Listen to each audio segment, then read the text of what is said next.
Thank you. Good morning. Good morning.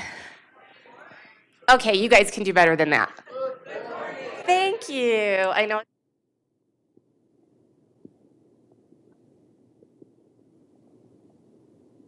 Very sensitive touch. Okay, apparently being Italian and talking with my hands is not good because I touched something I shouldn't have.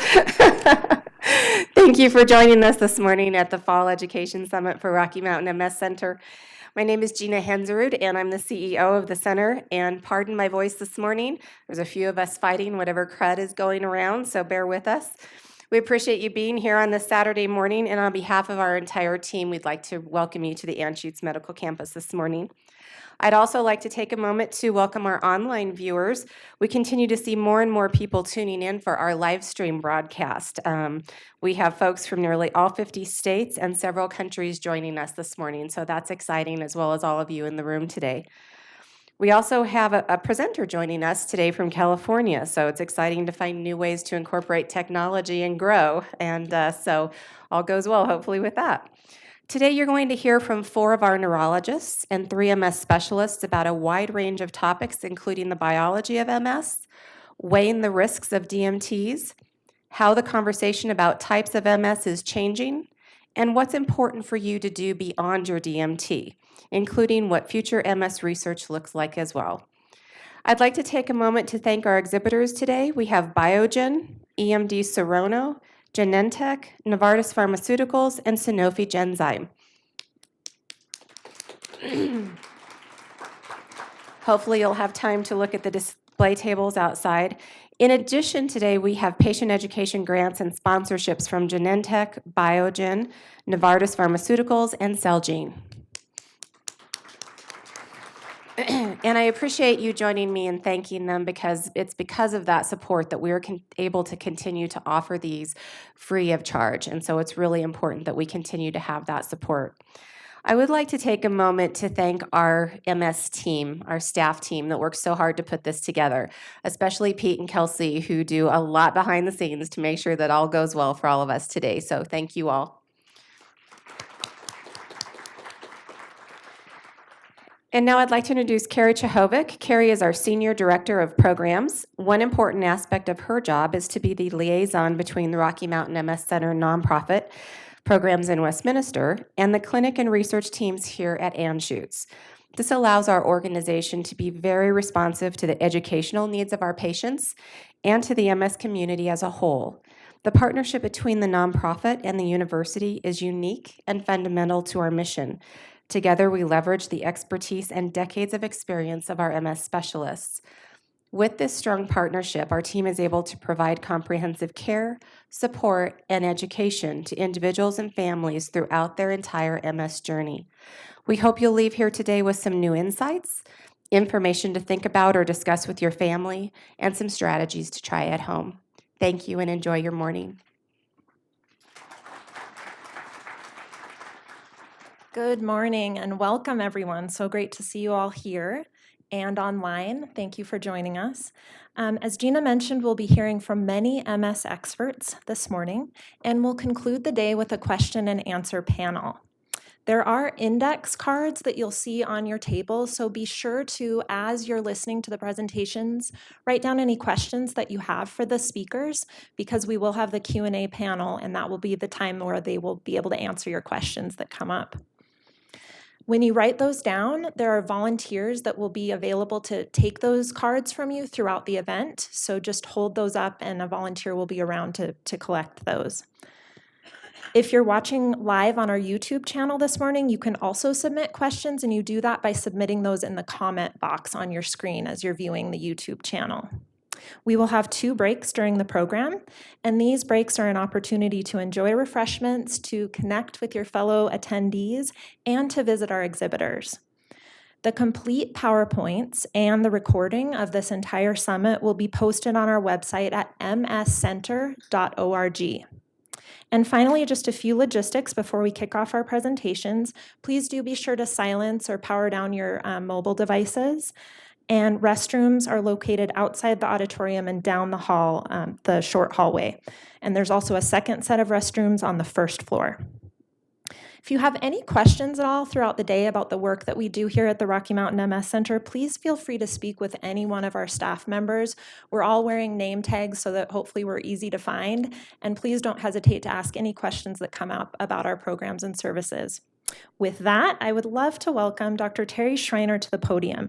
Dr. Schreiner directs the Neuroimmunology Clinic for Children, a multidisciplinary clinic for the care of children and adolescents with MS.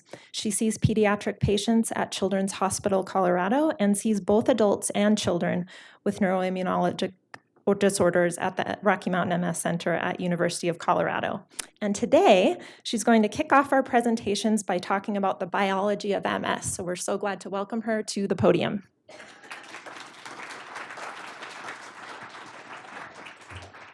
Okay, thank you, Carrie. So it's my joy to be here this morning and to be the first speaker so I can kind of lay the foundation for what is MS at a more cellular level. You know, in clinic, we only have so much time to discuss manifestations of disease, treatment, and so forth. So it's a nice opportunity for me to get together with you and with all of the people joining us online to talk a little bit about what the disease actually is. And so let me disclose first that I have worked with these companies. They are potential conflicts of interest. I hope that you feel they are not, but if you do, please address me later. Our agenda today, okay, cool, thanks. Will be to talk about the pathophysiology, which is how the disease actually causes trouble, talk about how our disease-modifying therapies sort of interrupt that process of disease, and then we'll touch briefly on the genetic and environmental features or factors that kind of go into influencing that pathophysiology. And is everyone able to hear me? Yeah, okay, I see nods, great. So what we've learned about the disease starts, pretty simply with what we can observe.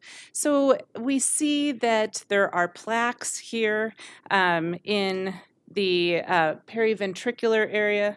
I don't know if this is going to work right here. Yeah, okay. I think people can probably see that. So we see, looking at the brain, that there are changes that are made to the brain by this disease. We know that if we look at areas of inflammation that we see on MRI, we are able to see blood vessels surrounded by a sea of lymphocytes, immune cells, telling us that this is an inflammatory process. And when we look at the MRI, which is, I would say, probably our most useful tool, we see a couple things. This is all from the same patient. Same slices. We see on the left, there are areas, bright areas of what we know to be inflammation. We see on the middle panel that the areas look different in different sequences on MRI. We infer that this means that there's been change to the actual structure of the brain. And then on the right panels, we see areas of active inflammation. And this is when contrast is given in the blood, where the contrast goes. That marks the areas of active inflammation.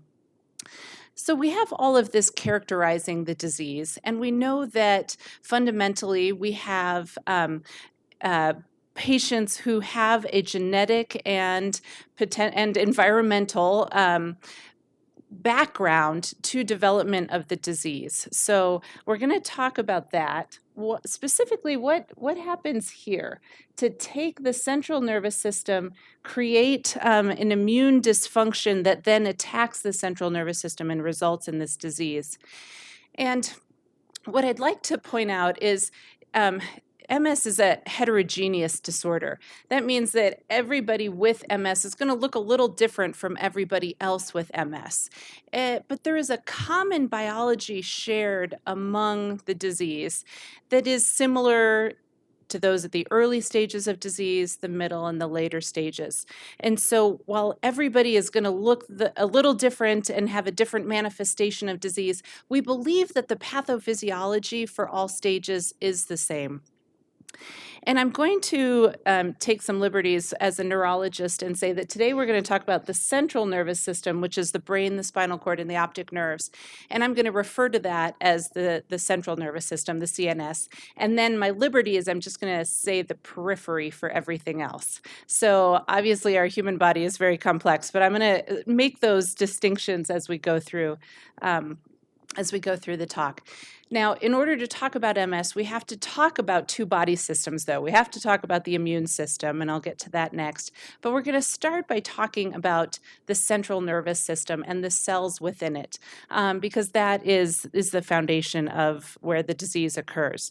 So we know that the neuron is the main doer in the brain. There are 100 billion neurons in the brain. Their job is to signal, and how and where they signal is what helps us move, feel, think, everything.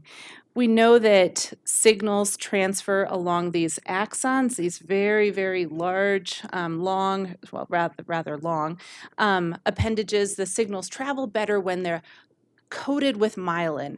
This is an insulator. It helps the electrical signals transfer. And that myelin is put down by these cells called oligodendrocytes. That is their job, to put myelin onto these axons. All of these are important, but we're learning more and more about this other cell called the astrocyte here.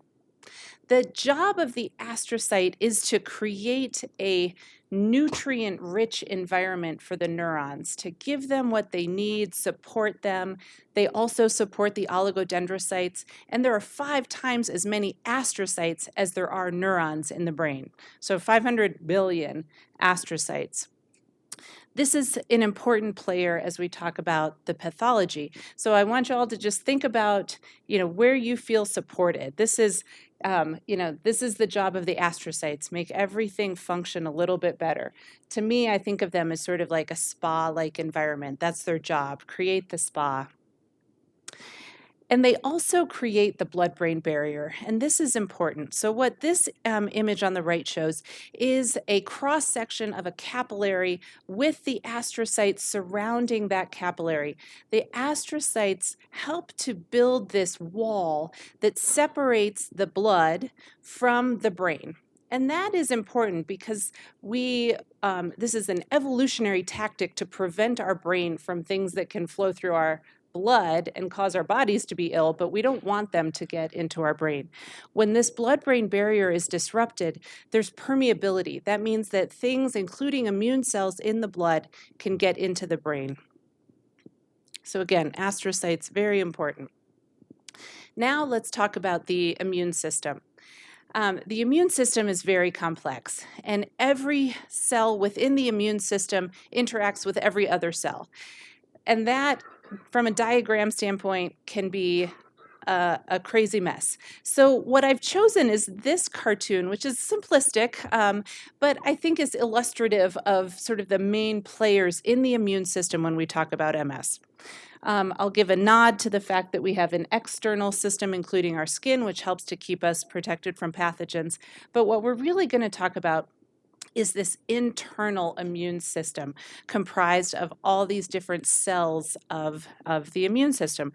The first line of defense against pathogens is pretty crude. These are the little Pac-Men that you see here. They are phagocytes. They travel throughout your blood. They're not really looking for anything in particular. They're just looking for things that aren't you, and then they eat them. So it's an effective means of keeping you healthy to some extent, but it's not very specific at all. This refers to natural killer cells. Similarly, they are not specific. They are floating through your blood. They're looking for things that look suspicious, and then they just take them out. But again, not very specific. The specific stuff is the second line over here, and these are the lymphocytes, specifically the B and the T lymphocytes. Now, the T lymphocytes, I think of as sort of like the soldiers in the army. They are out and they are actually doing the work. They receive messages from these guys over here, these very nonspecific immune cells, and then they carry out those actions. They're the actors. The B cells are perform a number of different functions. They can grow up and be cells that produce antibodies. They can be cells that float throughout the body, look for things that aren't themselves, and then chew them up and show them to the rest of the immune system and say, hey, let's go find this and destroy it. But they also are co-stimulatory with the T cells. That's important with MS. Now, this schematic helps to depict exactly how all of these players that I've just introduced you to result in MS inflammation. So we're going to start in the bottom left with this autoreactive B cell. Now we'll talk a little bit later about what makes this cell autoreactive, but for now I'll ask you to just believe me, it's autoreactive. There is something in this cell that is not appropriately differentiating self from non-self. It floats throughout the blood. It stimulates these T and B lymphocytes as well. The stimulating factors are these little red spots here.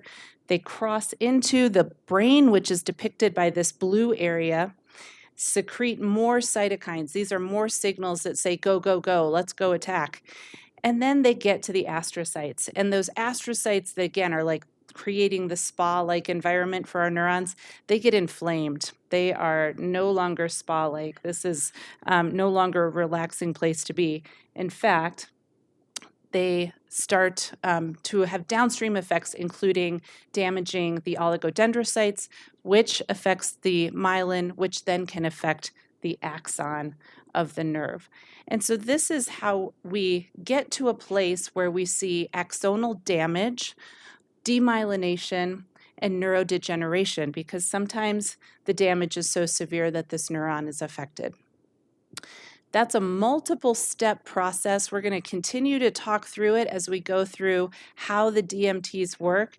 But that is, I hope, gives you a flavor for the different players involved, resulting in some of the damage that we know comes from MS.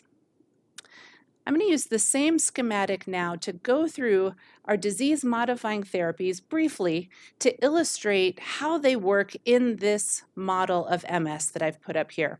So in the top left-hand corner, I'm going to show you, we'll talk about general immunosuppressants first. Now these are teriflunomide, cladribine, alemtuzumab. These are drugs that result in lymphopenia. They just decrease the lymphocyte population in general. So not very specific to MS. Anything that has the lymphocytes acting as a bad actor is going to be affected by these drugs. Unfortunately, that means also that the immune system that is, designed to keep us healthy and fight invaders is also affected. We have another class of medication that actually blocks those activated T and B cells here in the blood from getting into the brain, just keeps them in the periphery and says, nope, you can't come in. And that is a pretty effective way of managing disease, at least with natalizumab, which works in a more efficacious manner than the interferons. But this is a method of blocking the disease at a necessary step. We have glatiramer acetate. Now, I haven't introduced one other type of lymphocyte, and I should, and that is called a regulatory cell. So they can be both T regulatory cells as well as B regulatory cells, and they are the policemen. So not all lymphocytes are active, go, go, go, let's destroy things. The regulatory cells are the ones that are the peacekeepers that convince the rest of the immune system to just take a step back, let's think about this, let's not overreact. We think that glatiramer acetate works by boosting this regulatory function, which may sort of foundationally within MS be disrupted as well. We have medications, ocrelizumab and rituximab, that are very effective at decreasing the circulating B cells in the blood. And by taking out the B cells, we're taking out a necessary sort of co-stimulatory cell to the process of this MS inflammation.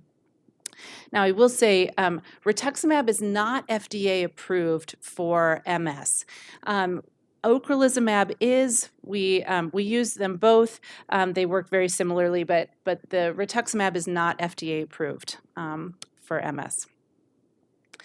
We have medications that work on the brain side. So all of the medications that I've just described to you are working in the periphery. This class of medications works in the brain itself to really boost those neuroprotective astrocytes and sort of downregulate the inflamed astrocytes. And that's a little bit different, at least for fingolimod, than how we thought initially it worked. But this is an at-the-site, calm things down class of area of medications to work. And lastly, I want to touch on autologous bone marrow transplant. So this is the Control-Alt-Delete of your immune system. If you have an immune system that is prone to being autoreactive, then this is the treatment that will take out that immune system in its entirety and then repopulate it with your own bone marrow cells. The idea being that if you can regrow your immune system, maybe it'll regrow in a way that is not autoreactive, is not prone to causing MS as a disease. It is effective for many patients, but it's a pretty involved process, and it's not yet, I would say, considered mainstream, though we're going to hear more about that in the future. Now, I've mentioned that we have autoreactive cells in the periphery that start this whole process. We've thought for some time that the autoreactivity actually is triggered in the periphery, that there's somehow something that happens outside of the central nervous system that creates this disease. A few years ago, we learned that there is another system within the brain called the lymphatic system. Now, the lymphatic system is throughout the body, and it is a separate network that drains waste, toxins, and is a path for immune cells to sort of traffic throughout the body. And we used to think that this did not exist in the brain. The brain was what we call immune privileged. It did not have a lymphatic system. But we actually learned we were wrong. It does. And it is depicted here, this sort of green area here, seen in cross-section. What we have depicted is an artery going to arteriole, capillary, coming back up as a venule. And the blue here that you see is the cerebrospinal fluid that surrounds the brain. What we learned is that there are lymphatics in the meninges, these coverings of the brain, which help to drain immune cells from the brain. The reason this is important is because it provides a path that connects the periphery immune system to the brain. And so one possible explanation for how cells become autoreactive is that there's something that actually happens in the brain. Those cells then drain through the lymphatics to the deep cervical lymph nodes, and there sort of circulate, build an army of activated B and T cells, and then cross into the blood-brain barrier. So I offer this as a mechanism by which the autoimmunity, the autoreactivity of these cells can be imagined. Now, we know that genes also determine how our immune system acts. We know that there are certain signatures on our white blood cells called major histocompatibility complexes. They're ways that the immune system talks to other white blood cells, and they're a multitude. Whoa, I guess I'm not actually Italian, but I was gesturing a little too enthusiastically.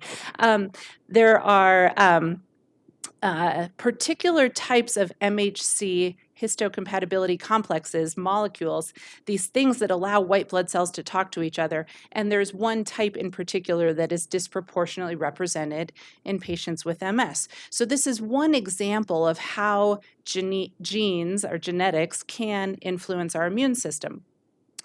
Now, this is called a circus plot, I think for obvious reasons. It is from a recent article looking at 47,000 patients with MS and genes compared to 68,000 controls. And what this shows is that there are 233 small genetic changes that are disproportionately represented in the patients with MS.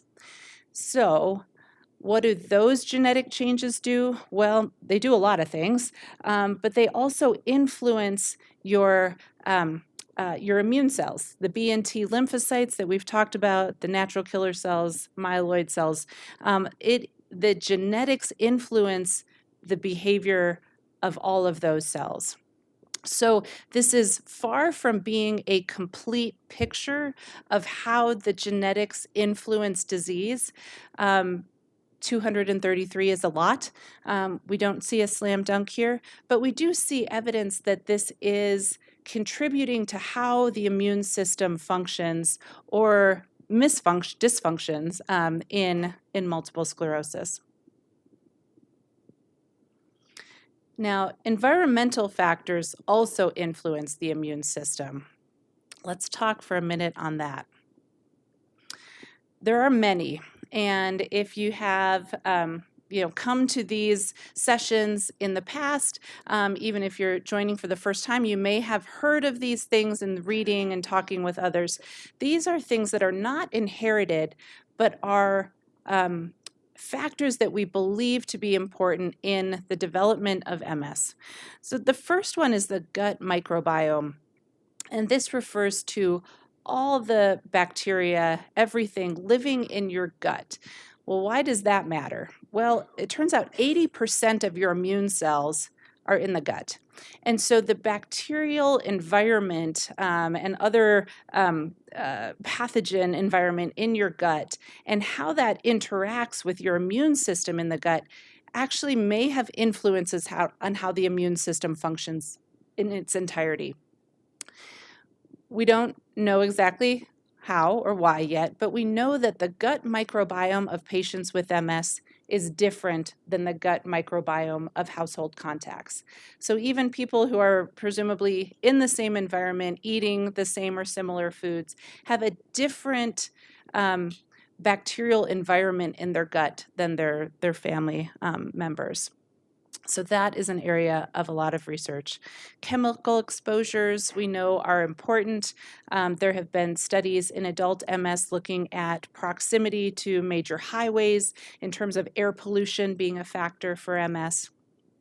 We know that in pediatric MS studies, which is my specialty, there seems to be a disproportionate exposure to things like rat poison and different chemicals used to treat weeds in the garden. Again, how exactly these exposures change the immune system is being fleshed out. It's an association. We know that smoking is a risk factor. We know that your diet actually plays a role in how your immune system functions. And we know that sun exposure and vitamin D play a role as well, with an increased risk of MS among people who have low vitamin D levels, and among those patients with MS, we know that low vitamin D levels have correlated with increased disease activity. So vitamin D comes primarily from the sun. It doesn't have to exclusively come from the sun. You can take vitamin D supplements and get it through your diet as well. And lastly, I'll touch on Epstein-Barr virus, EBV. This is a very common virus in the community, among everybody. By the end of your life, everybody will just about have been, almost everybody will have been exposed to Epstein-Barr virus. But what we see in patients with MS is that it's 100%. There are not patients with MS who have not been exposed to the Epstein-Barr virus. And it seems to be related to timing of exposure, with timing in the adolescent years having a strong correlation with subsequent development of multiple sclerosis. So what can we do? Well, we can't change our genes. That is fixed. The blueprint for the building has been set. We don't have the plan. We don't have the means or inclination to change that yet. It may be coming. what is good for your body is good for your brain. And so this means doing these things like exercising regularly, eating lots of vegetables, getting some sun, and managing other things that can affect your body, diabetes, hypertension, cholesterol. Keeping all of those in checks helps your brain to function best. Remaining involved in your community, your family, your friends is important as well. And so that contributes to emotional and actually physical well-being as well. Optimizing your MS treatment is within your control. And lastly, I would encourage you not to be a stranger to your doctor, because we are learning new things all the time, and wanting to share that information and work with you to make your experience as good as possible. So with that, I will say thank you so much for your attention, and I hope you have a great morning.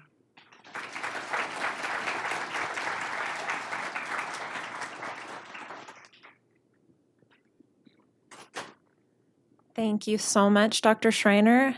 I would like to take 1 second. We are a packed house today, which is wonderful to see, but want to make sure that people who need a seat find one. So if you have a seat at your table that's open, could you raise your hand, and a volunteer can help usher folks who are still in need of a seat to an open one near you. Any open seats in the house?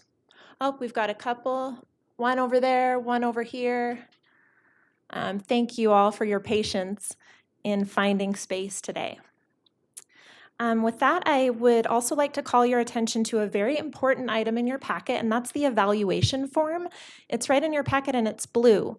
And the reason why this is so important is because we really take your feedback to heart, and we listen to your questions or things you'd like to see in the future and feedback on today's presentation. So really be sure to fill that out and drop it in the evaluation box on your way out during as you leave today.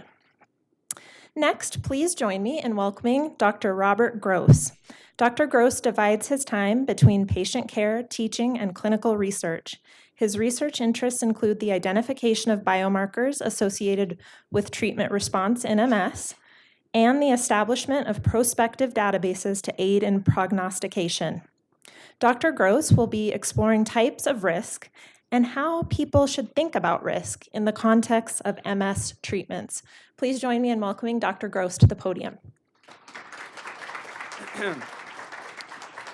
Good morning, and thank you all for coming. Happy Veterans Day weekend. So I don't have any pertinent disclosures for today's talk.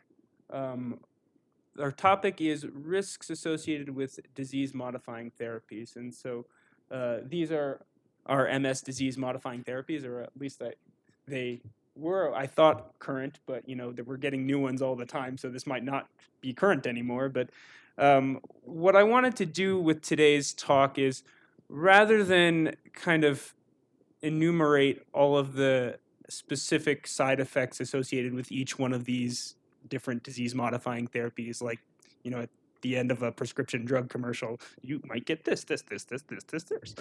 I think we're going to do things a little bit differently today. What I'd like to do is really discuss kind of the concept of risk, how we perceive it, how we can gauge it, calculate it. Can we avoid it? Should we avoid it? Yes. And just kind of have a discussion around that. So what is risk, to start out with? Well, one definition is the possibility of something bad happening. So it is not the actual fall on the wet floor. It is the possibility of falling on a wet floor. Now, I want to underline that possibility because I think many of you might, say, look at the package of a medication and read all of these possible side effects and say, yep, that's going to happen to me, that's going to happen to me, that's going to happen to me. I'm not taking this medicine. But these are possibilities, and they may be remote possibilities, but these are things that, they're legally bound to write on the actual, package insert. So that's why they show up there. But I think a lot of people lose sight of that fact. So how do we assess risk? Well, first, we have to identify what the risks are. Okay, so we're talking in a medical context here, so with a specific intervention. So I have a bad back, my surgeon wants to operate. What are the potential risks of this procedure? Well, there could be bleeding, could be infection, there could be the risk that the procedure doesn't actually fix the underlying problem, right? These are all kind of what you would think of. And then there are, of course, things that you might not think of when we're talking about surgeries. You know, a lot of people don't think about anesthesia. You know, they think about the actual surgery, but not the thing that has to happen with the surgery, and there are potential risks associated with that. So it's identifying all the possible risks, and then quantifying these risks, quantifying the likelihood that these risks are going to happen. Is it 30%? Is it 3%? Is it 0.3%? And we're talking about a big difference here. And then finally, we make judgments about our tolerance of the risk. And so that's kind of two things. One is, are we a risk-tolerant person, or are we more risk-averse? So, you know, maybe in one person, a 3% risk, you'd say, okay, yeah, let's go ahead with it. Versus another person would be like, no, that's too high for me. But then it's also, and this is a crucial part of it, is what is the alternative? So we always have to kind of think about not just the planned intervention, but what would happen if we didn't do this intervention? What would be the natural history of the disorder, or what have you? And so for MS, this makes a big difference. Say we wanted to be very, and this is what I really encourage you to do, to be rational about these things and really try to calculate as best as we can what the risks are. So let's take absolute risk as the probability of the event happening. So my risk of having a stroke is 3%. Well, this is a hypothetical. That's not actually, hopefully not real. The absolute risk reduction of a specific intervention, let's say like taking a medication X, the absolute risk reduction would be what the risk is if I didn't take it, and then what the risk would be minus what the risk is when I do take it. So say by taking, so my standard risk is 3%. Say if I take this pill, I go down to 2%. Therefore, my absolute risk reduction would be 3% minus 2%, or 1%. Okay. The inverse of that, or the reciprocal of that, would be the number needed to treat. And this is a concept that health professionals use a lot to try to kind of gauge the benefit of specific interventions. So in this case, if my absolute risk reduction is 1%, the reciprocal of that is 1 out of 100, so it's 100.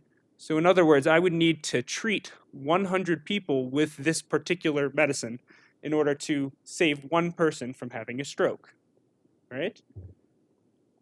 Another way of looking at risk reduction would be a relative risk reduction. So in other words, you take your absolute risk reduction, in this case 1%, and then you divide it by what your risk, what would be the risk if you didn't do anything, your absolute risk, just standard.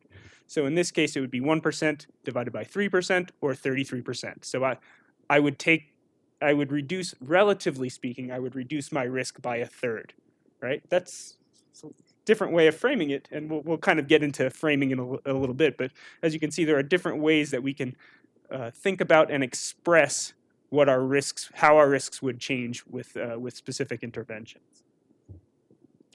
This is a slide just to kind of give you some sense of risk that we encounter in just daily living. So you might not have known this, but the risk of dying in a car crash in the state of Colorado is about 1 in 9,000, which to me seems pretty high. I mean, this is just based on the numbers that are out there. Of course, some things are less common, like getting struck by lightning, 1 in 700,000. But some things are a lot more common, like slipping in the bathtub.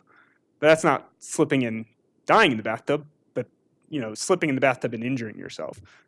So that's surprisingly common. And of course, we do these things, right? We get in the car every day. We some of us take baths, all the time. So we're not necessarily dissuaded from doing these things, even though these risks are out there, right? So I just wanted to kind of highlight that fact, okay? And of course, the main point of today's talk is to talk about the risks of the MS DMTs or immunotherapies, all of which, as Dr. Schreiner pointed out, affect the immune system in some fashion. When we talk about side effects, or I should say potential side effects, we generally divide them into two broad categories. One is we're talking about intolerance, and the other, we're talking about rare serious complications. So with intolerance, think of your, you have upset stomach, say from Tecfidera, or you have hair thinning, say from Aubagio. These are things that, again, are possible, right? You're not guaranteed to happen, but they're something that are not going to really, significantly harm you probably. So it's more of an intolerance thing, things that you may be able to deal with or you may not. And then, of course, by definition, more rare possibility is something serious happening to you that affects either your brain or some other organ system. And, we try to minimize that as much as possible. We'll talk about strategies later on in the talk. But, side effects are not the only cost of treatment. There is actual financial cost or risk. Not the only risk. There are actual costs, you have to pay money to get these certain medications. They might be inconvenient to you, so you might have to, drive somewhere to get an infusion, or it might be inconvenient for you to actually have to take a pill every day. There's a psychological risk associated with taking medicines, and we tend to see this most with our younger patients, the ones who maybe don't have. So our older patients are like, oh yeah, I take a bunch of pills, it's no problem, just give me another one. It's not a big deal. But I think it's some of the young people who have kind of identify as being healthy individuals that they say, you know what, I don't. This is one hurdle too much for me psychologically. And then of course there's the unknown risks, or the risk of unknown. We may discover things down the line about some medicines that are not currently known, because they haven't been around long enough, or they haven't had enough people that have been on it. So these are all potential risks of being on treatment. And then of course, again, crucially, what are the benefits? Because we're always weighing risks and benefits. Well, the benefits of all of our DMTs really are fewer or ideally no relapses, fewer or ideally no new MRI lesions. Many of our treatments have been shown to decrease the rate of brain volume loss, which is an important factor in MS.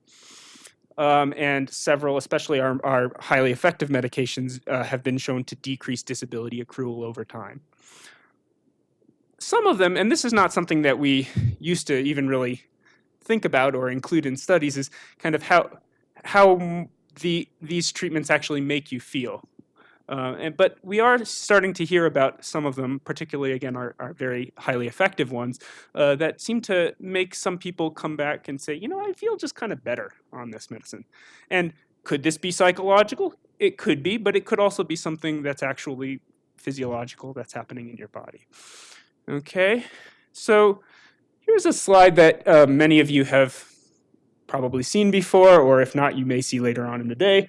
And essentially, what I want to point out here is that MS does change over time, that early on in the disease course, we do have more of that kind of overt inflammation of the type that Dr. Schreiner spoke of. And then gradually over time, over many years, that kind of seems to give way to a more neurodegenerative process. And so you can make a similar graph here about our disease-modifying therapies. And what we know is that they're most beneficial at the earliest stages of the disease, where there is active overt inflammation. And then those benefits seem to go down over time, while the risks might increase over time. And I say might, again. What we're talking about is that our immune systems do naturally kind of weaken as we get older. And in addition, some of the things that are not, separate from the immune system, we might be more at risk for other medical conditions as we age. So like high blood pressure, for instance, which if a medicine is, if that has a potential side effect of high blood pressure, then you might be compounding that just by getting older.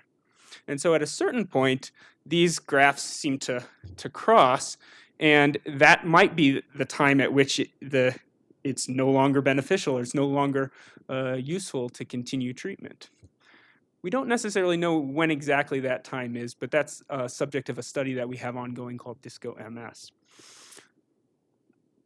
How I talk to you about treatment influences how, or your likelihood of actually accepting and receiving that treatment.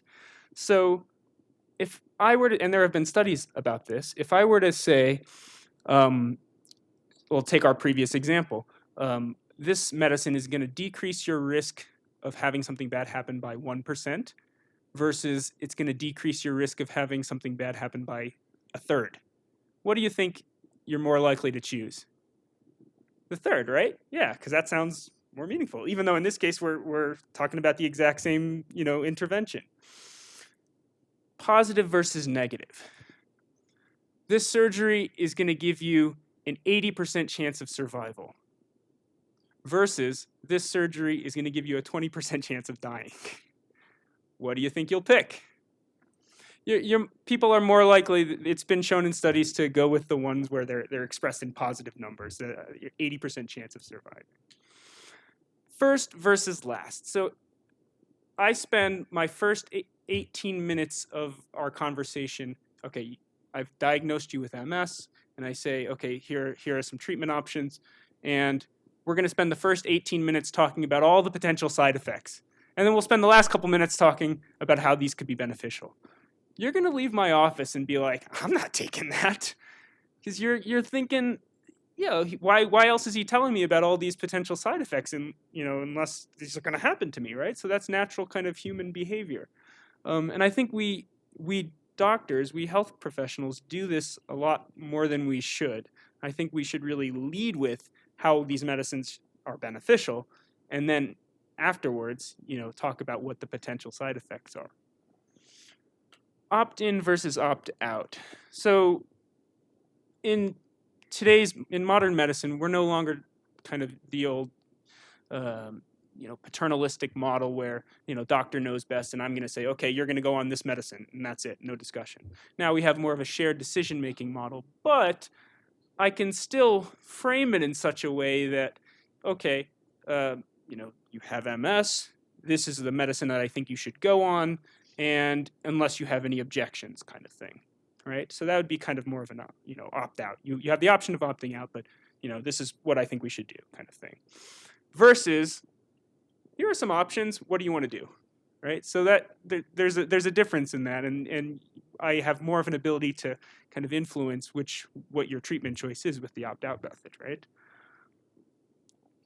Of course, you are your own person. You're unique. You bring your own perspective, and you also bring in certain biases, certain cognitive biases, and we'll talk about some of these. So the availability bias. I have a friend who just went on this medication and he got really sick from it. It's fresh in my mind, right? And so even that's anecdotal, that's not statistical, but because it's fresh in my mind, that's going to really influence kind of how I perceive that medication that you're talking to me about.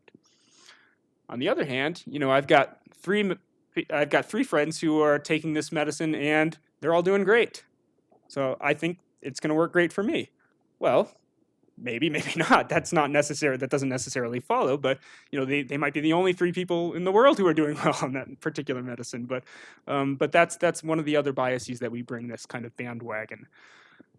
Gambler's fallacy. So some of you may know people who they're at the poker table or they're at the craps table and they're losing, but they're sure this next time Lady Luck is going to smile upon them. And they're going to turn things around, right?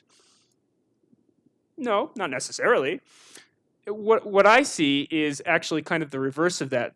Sometimes patients will tell me, you know what, I'm unlucky enough to have gotten MS, therefore whatever complication you're telling me about, I'm going to get that too, because I'm an unlucky person, right? But statistics don't work like that. These are independent events, right? Triviality versus complexity in medicine, and also, in other areas of life, in politics, what have you, our minds are kind of attuned to focus on the more trivial things, because it's harder to focus on the more complex things. But these are, actually weighing the relative benefits versus risks of treatment. These are what I'm really trying to get us to do. But it's hard, because we want to try to go towards, oh, this is, they have a really good advertisement, therefore I think I should do that one. The law of large numbers. So 1 in 100,000. What does that mean? What does that mean to you all? 1 in a million. Sometimes we talk about these numbers and they might seem, especially as you get to these really big numbers, it might seem kind of, not very tangible or more abstract. But actually, we like big numbers in the denominator, because that actually gives us more confidence about what's happening. I'll give an example. So I've had patients come to me and tell me they want to go on a medicine that I think is really risky, all right? But they're convinced that this is the medicine for them, and they say, they pick a particular negative side effect that they've heard about with other medicines, and they say, see, this one hasn't had that negative side effect, therefore it's safe. It might have had a lot of other negative side effects in their clinical trials, but they didn't have this one, right? So how do you respond to that? Well, the medicines that I would prefer would be the ones that are more tried and true, the ones that have had more people being exposed to them, ones that have larger denominators, right? Because we can be more confident that if there have been 1 million people exposed to a particular medicine, that the rate of that particular bad side effect is what it is, versus if only 100 people have been exposed to that and nobody has gotten that bad side effect. Doesn't mean that bad side effect is not potentially related. It just means there haven't been enough people yet. So large numbers are good in the denominator, not in the numerator, but in the denominator. Hyperbolic discounting. What is that? That is this tendency that we have to kind of focus on the near term, not on the long term. So, again, I see this a lot of times with my younger patients that, I'm good. I don't need your medicine. I'm living my life. I'm good. They're not necessarily thinking about, trying to get their disease stabilized for the next 20, 30, 40 years. They're thinking about kind of the short term. Am I likely to get this side effect right now kind of thing? So it's that prioritizing of the near term over the far term. And then finally, we have omission versus and conservatism. So this is sometimes kind of characterized in this slide, the trolley problem. So you're standing here. This is, let's see here. Yeah, I can use the mouse. You're the guy standing there right by the switch. And there's a trolley barreling down the tracks. And you've got these 5 people who are tied up on the tracks and incapacitated. This is like a cartoon villain. They've tied them up, incapacitated them along the tracks, and you can't. You're too far away. You can't reach them in time to save them. But all you can do is flip the switch. Okay, and if you do flip the switch, you reroute the trolley to this other track. But on the other track, there is a single person there who's also tied up and incapacitated. So you have this kind of ability to change the course of events, right? So this is a problem that's actually used a lot in kind of moral psychology, moral philosophy. So we're humans. We're not robots. We're not like Spock. But the utilitarian would say, you know what? 5 people getting crushed is worse than 1 person getting crushed. Of course you're going to flip the switch, right? But the fact that this gives some of us pause is indicative of this issue of kind of what we call an omission bias sometimes. Is we have this tendency to not do things, versus doing things. So in this case, it's that psychological hurdle to actually flip the switch and save 4 people. So, but there are other, of course, when we're talking about MS, I'm telling people about the disease-modifying therapies that I think they should go on. Then sometimes there is that kind of that initial hurdle we have to get people to, overcome. I put this slide in on vaccines not because I want to extol the virtues, the public health virtues of vaccines, although there are many. But I actually wanted to use this to highlight another kind of cognitive bias that we sometimes see, something that I'll kind of call out of sight, out of mind. So I don't want to wade too far into this, but of course there are people who are more skeptical about the benefits of vaccines. And I think part of the reason some of that has proliferated these days is that we don't see the people getting polio, we don't see the people getting smallpox, because vaccines are so effective. But they're effective by eliminating these things, and so we don't see them. And so we're not really, it's not necessarily as tangible to us what their benefits are. We're basically creating a negative situation. And similarly with MS, our drugs are basically preventative. We're trying to prevent the relapses. We're trying to prevent the bad stuff from happening. And so, I get patients who tell me, well, how do you know for sure that this is working in me? Well, I can't know for sure, but I can say people who are similarly situated in clinical trials, they seem to have a less, relapse rates or MRI activity, but that's not as tangible, as saying I take this medicine and I can actually feel it making me better, right? So this is a real life example. I didn't want to just spend all the time talking conceptually. So PML, or progressive multifocal leukoencephalopathy, it's an opportunistic brain infection. It's a nasty thing. We don't want people to get it. And these are 4 of our commonly used disease-modifying therapies. And as you can see, the rates are extremely low. And that first rate with natalizumab or Tysabri of 1 in almost 8,000 for the JC virus negative is probably actually lower than that, especially in people who have tested negative repeatedly, and also depends on how recently the test was. But just kind of using this slide to point out that, of course, these are low risks along the lines of your risk of dying in a car accident. But of course, you guys are all getting in cars every day. What can we do to try to mitigate these risks? Well, firstly, we want you to be vigilant. Not hypervigilant, but vigilant. So if you have a new symptom, a strange symptom, tell us. Tell your primary doctor. Tell somebody. And we do regular blood tests. For instance, when we have people on Tysabri, we'll check the JC virus regularly. Occasionally, we'll use prophylactic medicines like antiviral medicines to try to prevent some type of infection, but that's not all that common. And then there's potentially less frequent dosing, less frequent infusions if you're on an infusion, possibly lower doses if lower doses are available for this particular medicine. So these are things that I think we need to explore a little bit further in the future, particularly, as I said, kind of with people as they're getting older with MS, and does it make sense to this concept of kind of de-escalating? Does that kind of make sense because maybe they don't need quite as potent an immune therapy, maybe slightly less would be beneficial. So that's kind of all I have to share. I don't want you to go away, being paranoid like, oh my God, there's risk everywhere. I can't do anything.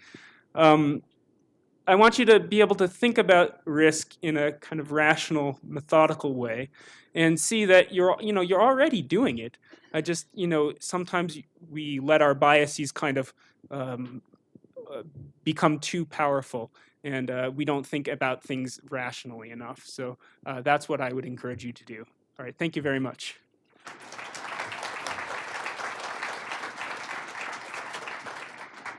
Thank you very much, Dr. Gross. At this time, we will be taking a 15-minute break, so please take this time to visit the tables out in the lobby area, enjoy refreshments, chat, fill out your evaluations. You'll notice if you're wanting to strike up a conversation with your table mates, there's little pieces of paper on the table that have different topic ideas, so we thought those would be a fun way to start conversations with folks you may not know. So enjoy the break, and we'll see you back here in 15 minutes. Thank you. And for those folks joining us online, just stay tuned and we'll be back in 15 minutes if you want to grab a snack from the kitchen. Thanks.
trickling in as we get prepared for our next presentation. I do want to take a quick opportunity as we're getting settled to thank a special group of volunteers with us today. Many of the people who are helping today run smoothly are from the Pima Medical Institute. And I'd like to see if all the volunteers can just stand so we can acknowledge your great work today. Yay! Thank you all very much. We rely on hundreds of volunteers every year, and anyone can get involved. Volunteers help us with valuable services in a variety of different ways throughout the year. Our hydrotherapy program, our young professionals network, our adult day program, and with our special events. If you are interested in volunteering with us, please reach out to our volunteer manager, Sarah Kiger. And if Sarah's in the room, if you could raise your hand. She might be busy talking with folks right now, so stay tuned. Next, I am very excited to introduce Dr. John Corboy, who will be joining us remotely today from California. In all the years we've been conducting these education summits, this is the first time we've had a presenter join us from outside the room. So please be patient with us while we get connected. Looks like we are connected. Welcome, Dr. Corboy. Dr. Corboy is the co-director of the Rocky Mountain MS Center at University of Colorado. His research interests and projects include novel therapeutics for MS, treatment decisions in MS care, understanding how to use conventional DMTs and how long to use them, defining risk factors for the development of MS. Today, Dr. Corboy will discuss the emerging understanding of a number of factors associated with the changes that patients undergo throughout their lifetime, and how these blur the lines between the older and somewhat simplistic concepts of relapsing remitting MS and progressive MS. So please join me in welcoming Dr. Corboy from afar.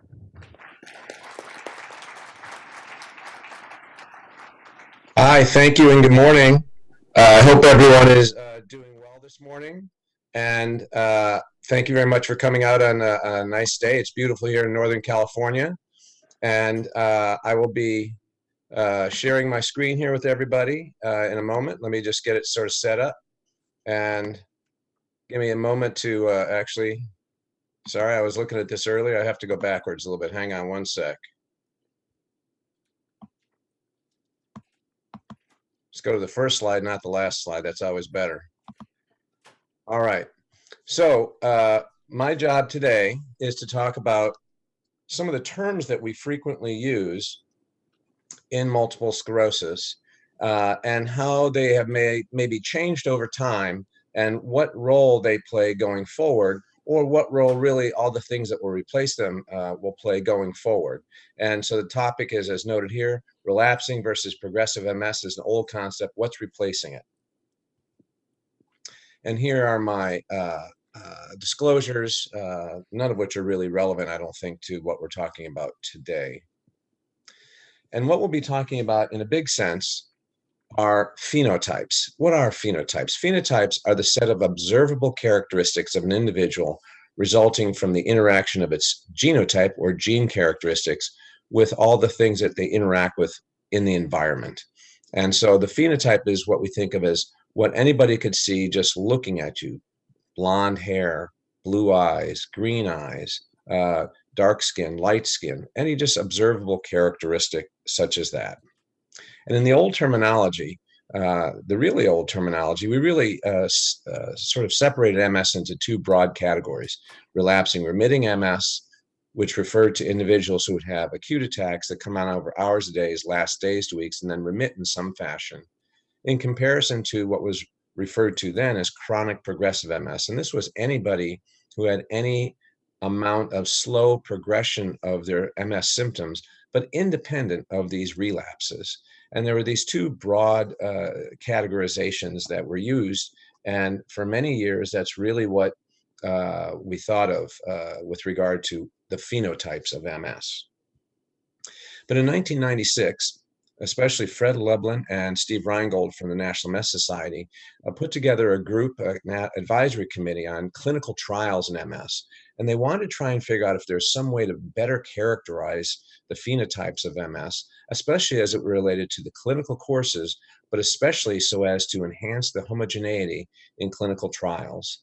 The rationale was that there was this need for this so that we could make sure that we were comparing apples to apples, oranges to oranges inside clinical trials, so that we could see if there were differences between groups, similarities between groups, and whether or not there was really specific characteristics that were associated with having a good response or not good response to whatever therapy.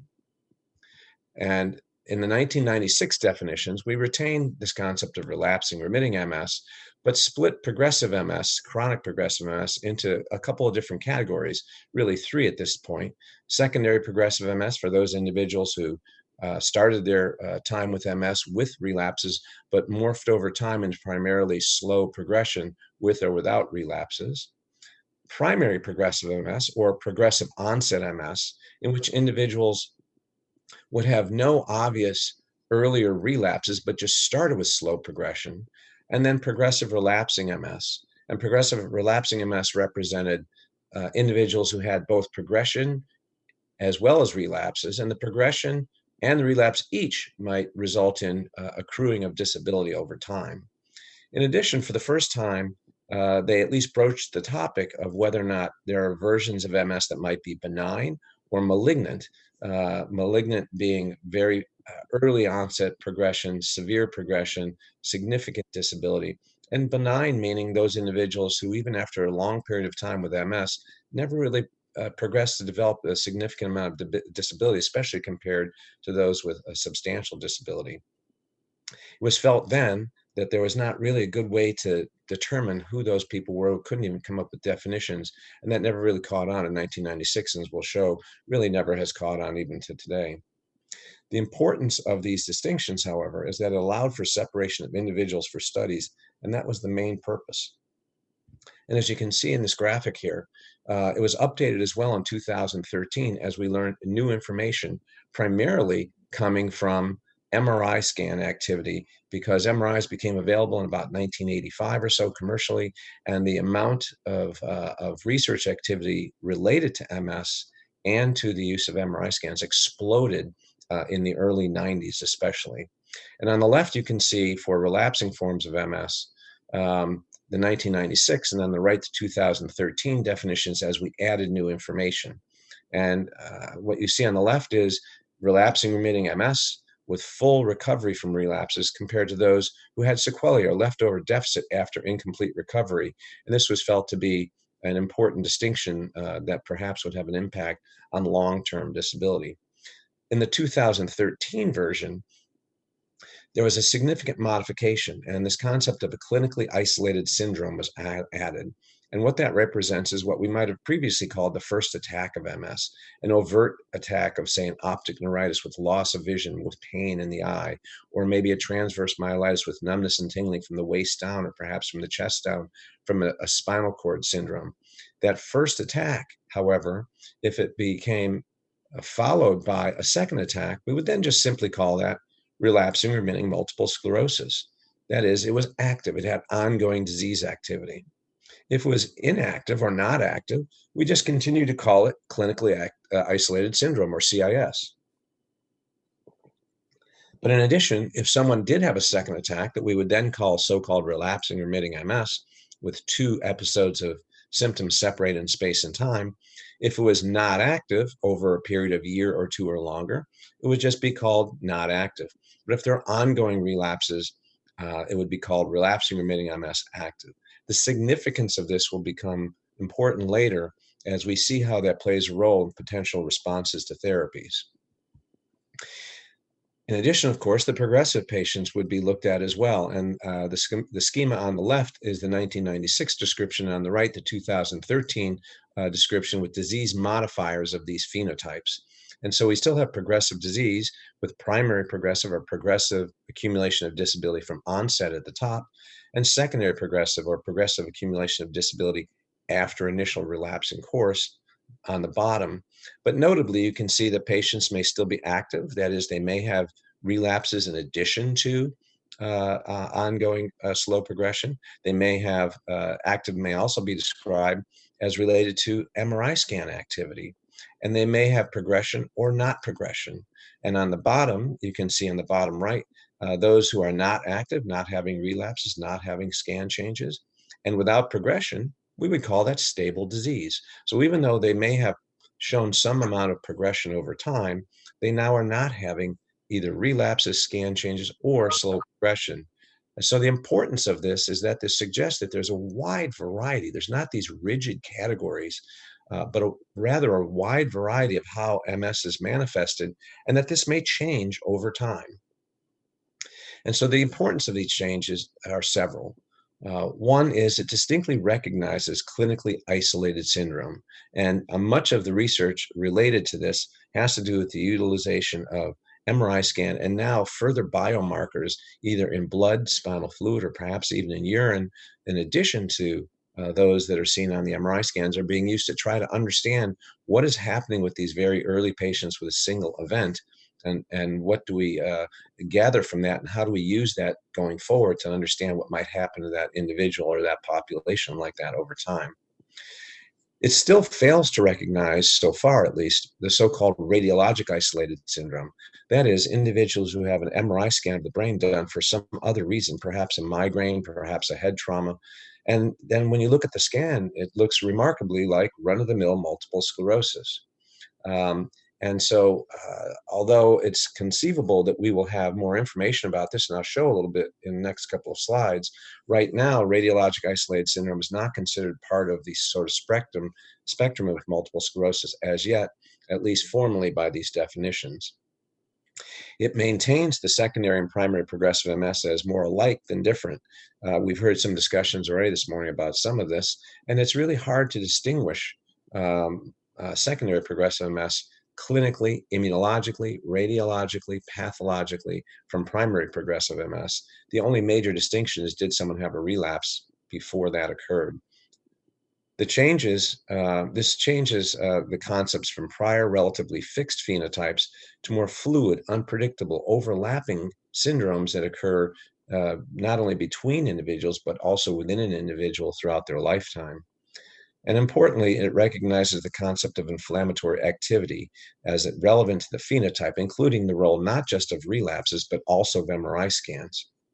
And it continues also with the 1996 and the 2013 version to discuss at least the concepts of benign and malignant MS, but still we don't have a definition, we don't have a marker, we don't have any way to predict this, and suggestions that we only use the terms malignant and benign with a great deal of caution, and perhaps make those post facto determinations after many years with MS. And so I think you've probably seen with Dr. Schreiner earlier this morning some variation of this. I'll go through this very rapidly, but this is so what we think of as sort of the natural progression of MS for most people, that is for those who start with relapses. And you can think of this as a continuum from subclinical or preclinical disease activity through monosymptomatic or the clinically isolated syndrome, through relapsing remitting into a secondary progressive phase of the condition. And you can also think of the primary progressive phenotype of MS as essentially beginning on the right-hand portion of the screen. And notably, we of course don't really see patients when they are subclinical most of the time. We usually see them when they've had an acute attack, an initial demyelinating event. And over time, people may have more relapses at first, but then also further along in time as they age, relapses become much less significant in terms of not only the frequency, but also the severity of their attacks. And yet, disability actually accrues mostly when individuals are somewhat older and typically are having less relapses, because younger individuals can have very good recovery from their acute attacks quite frequently.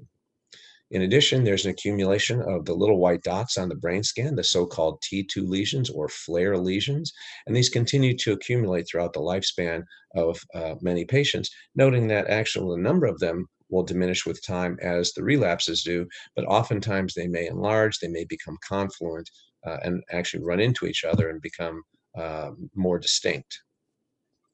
But the so-called active lesions, gadolinium-enhancing lesions after the injection of the gadolinium contrast, those become very prominent early, but much less prominent as people age, again, correlating with less relapses, less activity inflammatory-wise.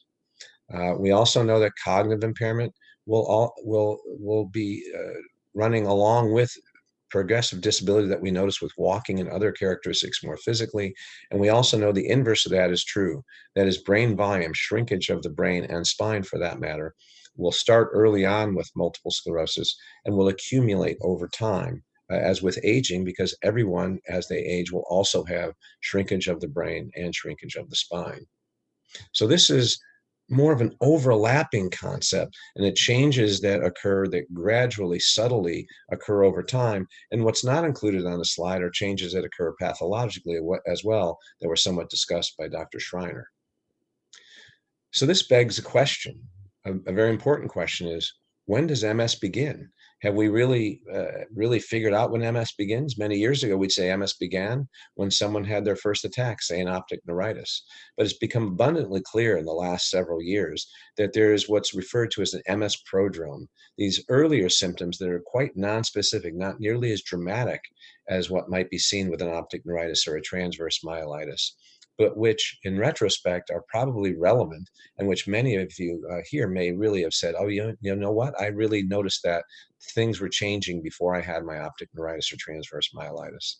And these have been all substantiated in a variety of different studies looking at activity levels, literally just activity, movement, the amount of movement, decreased cognitive function, increased variety of symptoms related to depression, GI tract symptoms, insomnia, fatigue symptoms, decreased hand dexterity in a very recent study that was just published last year.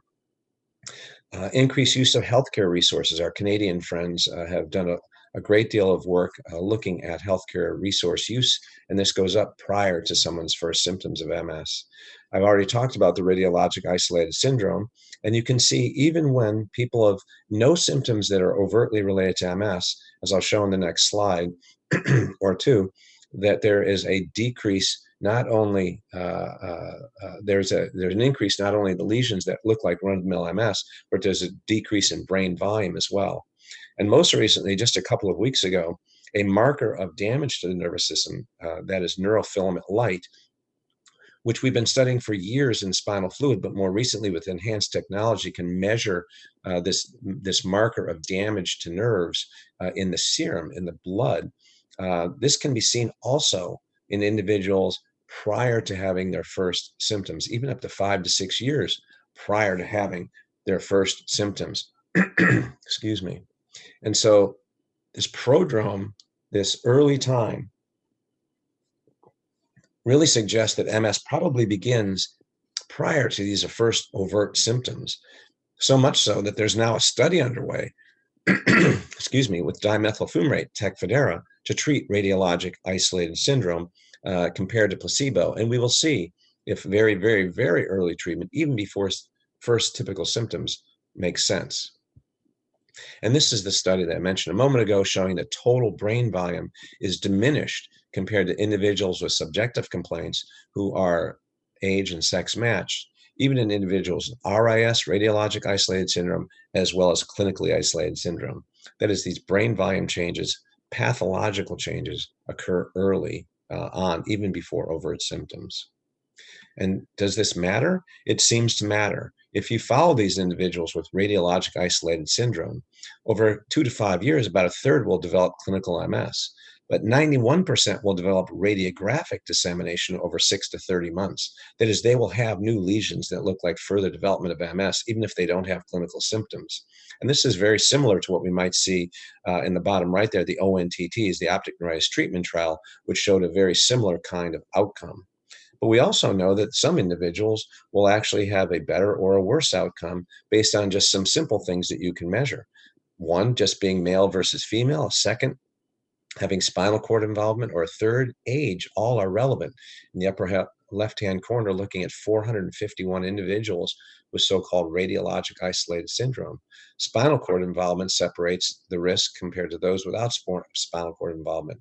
On the upper right, younger age has a greater risk compared to a older age, which has a lower risk. And in the bottom left, men have a higher risk than women.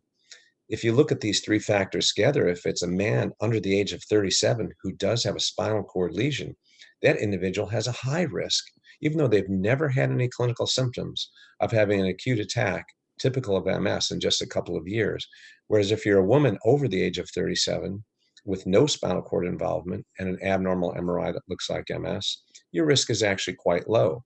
So this suggests that there's really some ways that we can potentially separate out risk of what's going to happen with people over time, even in individuals who do not have any overt symptoms related to MS. So all of these types of information leads to challenges when we have discussions. There's variability of phenotypes over time within and between different individuals, and it's difficult to predict these changes over time. But as I've shown right there on the previous slide, there are some simple things and perhaps some more complicated things as we get more research that will allow us to make these distinctions and help define risk in to a greater extent. None of this gets at things that are somewhat difficult to understand, such as so-called pseudo-relapses. We typically see that some individuals who may have had a relapse in the past, maybe, for example, they've had some weakness in one arm, but they've gotten better. But when they have an infection, this infection will bring out their old symptoms. They'll get weak again in their arm, a so-called pseudo-relapse. It's not really pseudo for the patient because the symptoms are quite real, but it's a pseudo attack in the sense that there's not an acute attack of new inflammation, for example, that we see on a scan.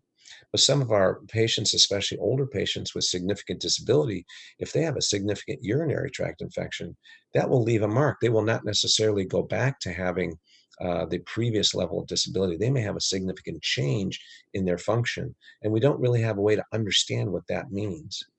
We don't understand necessarily the role of pathology as it changes over time, but pathology does change over time, and it seems to be related, perhaps in part, to relationships with responding to the various medications as well. We need to understand the potential utility of biomarkers, and I mentioned one, neurofilament light, but there are a variety of other markers that are being looked at, and especially in blood and in spinal fluid, that may help make a distinction between all these different phenotypes. And again, especially as to risk of developing MS, as well as changes over time and perhaps as responses to different therapies. And then how do we incorporate non-traditional measures of disease activity or worsening? We talk a lot about relapses. We talk about now MRI scans to a great extent. We talk about measures of disability, and one standard one we've used, the EDSS, the Extended Disability Status Scale, for many years. But what about other things that are really quite important, especially to patients, such as patient-reported outcome measures? We've been measuring these for many years now, and we know that these are many things that are important to patients, having to do with how they function during their day-to-day activities. What role is there, what impact is there on MS of cognitive function changes over time, which are relatively poorly measured, for example, in the EDSS? What's the impact of MS on social function, employability? We know that even though some patients may look like they have very little in the way of disability, the impact on employability is actually substantial. And even some of these so-called definitions of benign MS, you'll find that 30, 40, 50% of people with what some people call a benign version of MS may not be employable due to their MS. How do we measure that? And how does that change what we think about as the phenotype of the individual? Well, it's not clear. And the 800-pound gorilla, in many respects, that's in the room that we have difficulty understanding, though, is what role do these phenotypes have in the use of presently available disease-modifying therapies? I agree with our friend in the picture here. This can be quite perplexing. It's not exactly clear how all of these factors play all together and then make it a good suggestion that a beneficial effect may be seen or perhaps not seen with the presently available disease-modifying therapies. It can be quite challenging. And let's just talk about one example of one of the newer medications that's been approved. Siponimod, or Mayzent is the trade name. And this is now had the first distinction on March 26th of this year, followed by very shortly, 3 days later, with cladribine, excuse me, which had the same distinction in that the FDA approved both of these medicines for the treatment of relapsing forms of multiple sclerosis, but specifically said this is to include clinically isolated syndrome, relapsing remitting disease, and active secondary progressive disease in adults. It was only approved for adults. It's only been studied in adults so far. And the indication is supported by the submitted data, is therefore for the treatment as noted. And it must be emphasized that the 13 different therapies that have been approved prior to this will have the exact same designation, and the FDA is actually going to ask for the changes in the package insert to reflect these changes. And what this recognized is that for the first time, the FDA noted that activity was an important player when it came to how these medicines work and whether or not patients would be responsive to these medications. And subsequently going forward, presumably, assuming that the data shows the same information, the FDA will have the same outcome in terms of how they approve the various medications and what they call the approval for in terms of the phenotypes of MS that will respond. And this is the reason why, as I think alluded to by both Drs. Gross and Dr. Schreiner, we know that from a number of different sub-studies within all the different studies that have shown approval for multiple sclerosis, that the benefits of the medications that are presently available are greatest in those individuals who are younger with active disease, active inflammatory disease, recent relapses, recent scan changes, and that as people age, not only are the changes that are noted previously on that large slide, but also that the response to the therapies is less, or at least is more difficult to measure the way we measure it.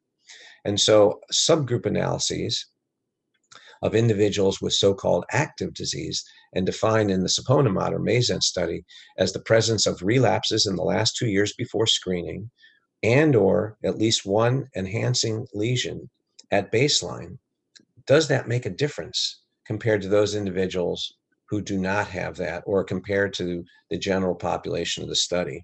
And in the Saponamod study, about 47% of the entire group that was studied had active disease by this definition. And these were individuals, all of whom were called secondary progressive MS, and the median age in this study was 47. One of the main outcomes in the study was the 6-month confirmed disability progression. That is, individuals who had a change on their examination, and 6 months later, when you check them again, that change was still persistent. And in the overall study called the EXPAND study, it is noted in the bottom left there was a 26% reduction over time of individuals who were treated compared to those untreated who had progression. That is, about a quarter of people less had progression compared to placebo. But interestingly, if you look at the active subgroup, the 6-month CDP was reduced by not 26%, but by 37%. What's not shown on the slide, but which was computed by our colleague Ann Cross from Washington University in St. Louis, was that if you look at people with inactive disease, that number became 14%. So that 26% really spread out substantially. And the active individuals, it was clinically significant and statistically significant. It is not at all clear that that was the case with individuals who are not active. So on that basis, it begs a question. Do we need to continue to use medications as we go forward with people, as they age, perhaps especially as they go into a secondary progressive phase? And conversely, the flip side of that, is it safe to discontinue the disease-modifying therapies? And as we've discussed in the past and noted previously by Dr. Gross, we're in the middle right now of the DISCO MS study that we're looking at individuals who do not have active disease, either with progression or with relapses, noted here. And we're studying those individuals for up to 2 years, where half will be on medication, half will be randomized to go off their medication. We'll be enrolling through the end of January in this study, and then we'll have data in about 2 years, and we'll have an idea of whether or not it is safe to go off medication in the context of being a little bit older, 55 and older, and having no active disease recently. There are 2 other randomized controlled discontinuation trials that are also either starting, one in France with good friends of Dr. Gross in Rennes, and then also in Denmark, that are very similar to ours. And so thus the clinical, radiological, immunological, pathological spectrum of MS is really quite broad and overlapping and blurs the rigid lines of simple concepts such as relapsing MS and progressive MS. And going forward, in terms of defining MS, we're going to have to look at all these different aspects clinically with biomarkers, pathologically with changes over time, and perhaps by response to available disease-modifying therapies, or probably some combination of all of these different things, because it's really not one simple thing. MS is really a broad spectrum of activity that changes over time. And the new ideas are going to be somewhat different from the old ideas. And can we even really still use relapsing and progressive MS? Perhaps, but with many different asterisks attached to it. Will we define if there's truly a beginning or perhaps even an end to MS? Not clear. Are benign and malignant MS useful terms at all? I'd say right now, probably not, but hopefully going forward, we'd be able to help predict how someone would respond to therapies and what their disability levels will be over time. And then importantly, how do these ideas change our view of treatment? Will we treat by activity level? Will we treat by some biomarker? Do we need some other approaches for those individuals who perhaps in the previous study with siponimod that I showed that were not responding? And the answer to that is clearly yes. And what these newer informations will tell us is that we absolutely need other therapies that will help stop the degenerative component of MS that doesn't appear to respond to the presently available disease-modifying therapies as well. So thank you very much for your attention. I'm sorry I won't be able to answer any questions because of our technology today, but I hope you all have a good morning and a great weekend. Thank you very much.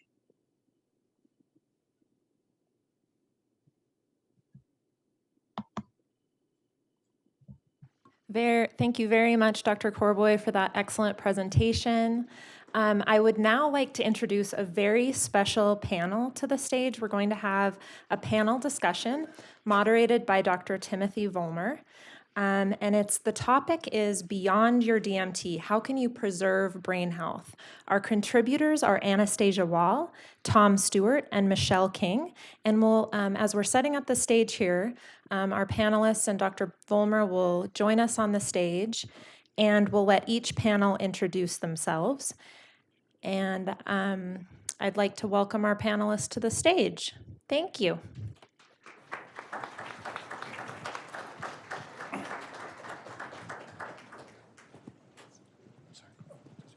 Yes, it's around. Excuse me.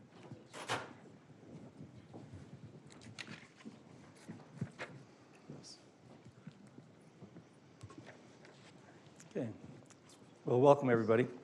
It's a pleasure to have you here. We're going to be focusing right now on this concept that we have of maximizing lifelong brain health. This is a concept we've been promoting around the world for a number of years. And let me explain what we mean. All of us have pretty much all the nerve cells we're ever going to have when we're born. The brain is increasing in size after that, but it's not because you're getting more nerve cells. It's because the other cells in the brain are proliferating, and you're connecting those nerve cells with larger and larger neural networks. About age 20, the size of the brain becomes pretty stable until about age 35. Then after age 35, all of us lose neurons, and our brains begin to shrink. Now, the important observation about that is that even though we're losing neurons in early life, we maintain normal neurological function. And we do that because the brain has a reserve capacity. It can compensate for a certain amount of injury. And this is called neurological reserve. Now, in multiple sclerosis, it tends to start in early life, late teenage years, 20 years of age. And as you've already heard, the frequency of inflammatory disease is most frequent at onset, and then it gradually declines. But the other thing to keep in mind is that 90 to 95% of the new MS lesions that are occurring are clinically silent. Patients don't know that they're having them. And the reason it is because they have that neurological reserve. And they're using that neurological reserve to compensate for the subclinical events and also to recover from clinical relapses. The problem is that the MS is using up the reserve at an accelerated rate. And that means that even if we shut off the disease later after people have incurred damage, it means that that reserve is not going to be around for normal aging. It means that you're going to run out of reserve earlier in life and have the onset of age-related loss of neurological function as well. So our approach to this is to diagnose as early as we possibly can, to treat with a highly effective therapy that has an acceptable safety profile as early as we possibly can, to preserve neurons, to allow you to then age normally 20, 30, 40 years later. And that's what we mean by maximizing lifelong brain health. There's also a part of brain health that you can actually improve, and that is, one is to avoid developing diabetes, hypertension, obesity, because those diet-related effects stress neurologic reserve as well and increase the disability from MS. So maintaining a healthy diet is an important part of this. And then building neurological reserve is an important goal as well, and you can do that by living an active, healthy lifestyle with exercise. And that's what the panel is going to be discussing here today. Okay? So first, let's run through each one of you, unless you guys explain who you are and what you do. Anastasia? All right. Hi, I'm Anastasia Wall. I'm a physician assistant and senior instructor here at the University of Colorado. I see patients in the clinic as well as participate in research trials. I'm Michelle King. I'm a master certified therapeutic recreation specialist, and I've been with the center for 17 years and working with MS for almost 20. I'm Tom Stewart. I'm a physician assistant, and I see patients in the clinic, and I'm also a lawyer, and I help represent people who have disability claims either through the Social Security Administration or through private insurance companies. Okay. So we don't have Michelle today. Oh, there you go. Sorry. I was thinking another Michelle. We got two Michelles. All right. So we'll get started. So the first issue we want to talk about is sleep. 25 to 54% of patients with MS have difficulty sleeping for a variety of reasons. So we know sleep is important for health. Anastasia, can you please help us understand how you might begin to tease apart the reasons for a patient not sleeping well? Yeah, absolutely. So persons with MS, there's a number of reasons why they have difficulty sleeping. They are vulnerable to sleep disorders such as sleep apnea, restless leg syndrome, periodic limb movements in sleep, but also symptoms that cause sleep disturbances such as urinary dysfunction, nocturnal spasms, neuropathic pain, these kinds of things. Also mood dysregulation, anxiety, and depression, they can all impact their sleep. And as a result, many of my patients are sleep deprived and aren't getting what the Sleep Foundation recommends for adults, which is 7 to 9 hours of sleep. So I recommend that patients will get 8.5, be in bed for about that long, and then also get at least 8 hours of sleep. Obviously, there's variation among individuals, but the research shows that consistently getting 6 hours of sleep actually is a cumulative effect. We know that sleep is vital for brain health. In fact, for memory consolidation, we know that during sleep, toxins are depleted in the brain, and the importance of focus, attention, memory, just a lot of things occur in sleep that's important for brain health. I'd also like to go over a little bit about the things that we can do, but I also want to open it up to other panelists. Tom, you have any thoughts?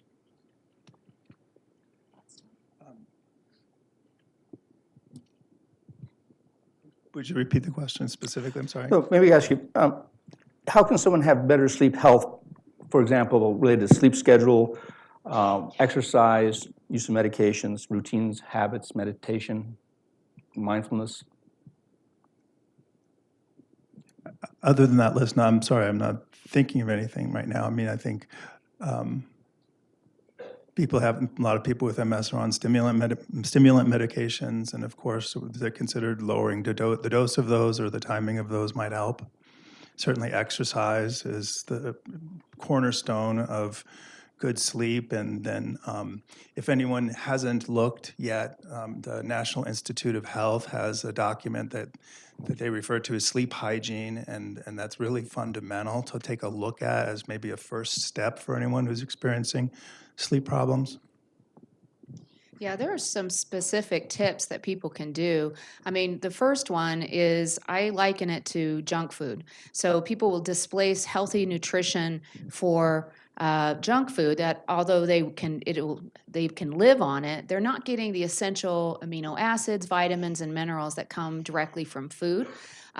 In the same way, people will displace sleep and cognitive activities that actually promote brain health with empty calories, if you will, like Netflix binging on nights, or social media right before bed, because those are LED screens that stimulate the brain. The brain sees it just like sunlight. And so then when you're looking at your phone or you're looking at your screens right before bed, it's really causing a neurological reaction that is activating. And so I encourage my patients and all the people in this room to turn off their electronics 90 minutes before they go to bed. If you're having troubles falling asleep, a warm bath, but it has to be 1 to 2 hours prior to sleep, because the natural biological rhythms that actually promote melatonin production in the brain is a reduction in temperature. So the body actually goes through a reduction in temperature. If you take a hot bath right before bed, your temperature is too high, and then it'll take too long. So if you could consider taking 90 minutes before bed, and really what I'd like you to do, what would replace that is reading, because we know that novel stimulation, and even if you can't get out of the house, or if you have trouble with your vision and reading is difficult, books on tape, for example. Tape, that's old. Let's say audible.com, right? These kinds of things, so you can stimulate your brain, and then that's not empty calories. You're being transported to places that you wouldn't do. I would also, during the day, recommend for cognitive strength that you strengthen your social connections, not through Facebook and Instagram, but through actually meeting with people. There's nothing more complicated than the human relationship. I mean, navigating social things. It's the reason why people. There's just lots of books written about that. But really, neurologically speaking, that is incredibly helpful to maintaining brain health over time, as well as novel experiences like learning a new language. What we've seen in the Alzheimer literature is that the higher education you have early on in life actually mitigates the impact of Alzheimer's on patients that are affected with that. And so then they may not become symptomatic for 5-10 years later than the person who did not have as high of education. So for the degree in which you can continue to learn, continue to grow, learn a new language, go dancing, whatever it is that is fun for you, but just continuing to challenge the brain, because we have a natural pruning process. So if you don't use it, you'll lose it. And that's the same thing for my high school algebra. My kids are now in there, and I'm like, wow, I really need to relearn this, right? Those things are important for us for long-term health. I would just like to add a consistent sleep schedule is important, because if you're staying up binging on Netflix one night, trying to go bed early the next night, your cycle gets off. So the more consistent you can be with going to bed at the same time and getting up at the same time, even if you're not leaving the house, the easier it is to keep that schedule and stay on track. And that includes weekends. Yes. Sadly. Yes. And as most people are aware, one of, or probably the most common MS symptom is fatigue. And what I experience in the clinic is that most patients are ready to assume that their fatigue is primarily related to MS. And then it's when you start digging a little bit deeper that you learn the sleep is disrupted and having trouble with sleep initiation. And then that leads to questions of depression or awakening through the night, which may be more of a symptom of anxiety. And, snoring, being overweight, sleep apnea would be a concern. So so when you have fatigue, it's sort of a dangerous jump to go directly to, oh, this is an MS-related symptom. And then also, again, after taking a look at the hygiene list from the National Institute of Sleep, I think it is. There are also cognitive behavioral approaches to improve sleep, that there's good evidence that can help. That's so true, Tom. And what I say to the person who says, I really am fine on 6 hours of sleep, I don't need more than 6 hours, I say the phenomena is like the fish in the fishbowl. They don't know that they're in water, but the truth is that they are. And the research has shown that when a person has been up for 18 hours, that they are actually at the equivalent of a 0.5 0.5 alcohol level. So their reaction times, their cognitive abilities, and 0.08 is drunk. So you would get pulled over for that. So I just think that people are not aware. The studies have shown that they are not aware of their own sleep deprivation. It's also cumulative. And so then to the degree in which Tom, you're absolutely right. As far as that triad, it seems like my patients who complain of, now it's independent, but I would say that there's always this, when they're saying the fatigue, there's this cognition and there's also insomnia. And obviously there's certain factors that you can't change, but we're talking about the ones that you can. Just one final question for you, briefly. When should a patient consider requesting a referral to a sleep center or sleep study?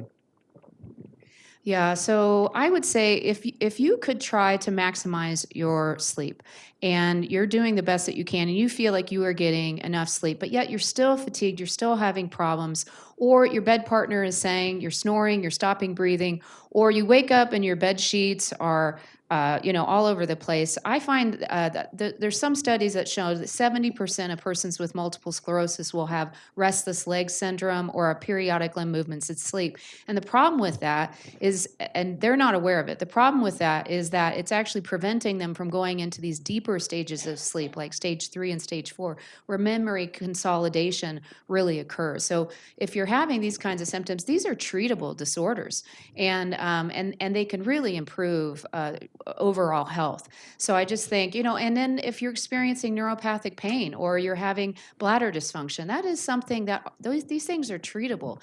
And I would say if you're doing your best and you're still not sleeping, then it's reasonable to talk to your healthcare provider about how to deal with each individual problem so that overall your sleep is improved. So let's switch to nutrition. Could I just make one last point based on something that Anastasia said previously about fatigue being like being on alcohol?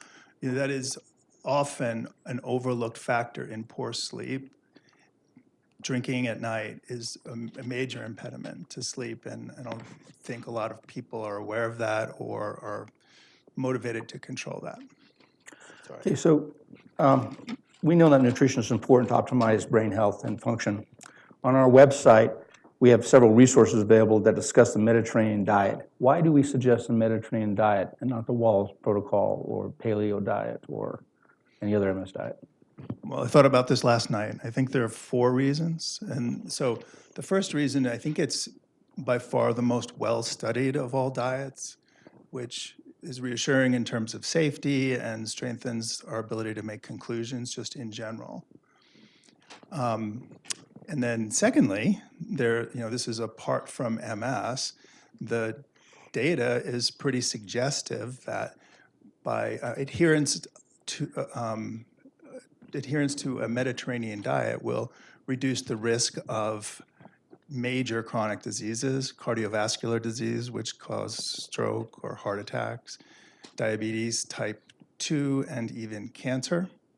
Of course, any one of those are reasons enough to think about adhering to a Mediterranean diet. But as we're here to talk about MS, I'll tie that into what Dr. Vollmer said based on some of his research.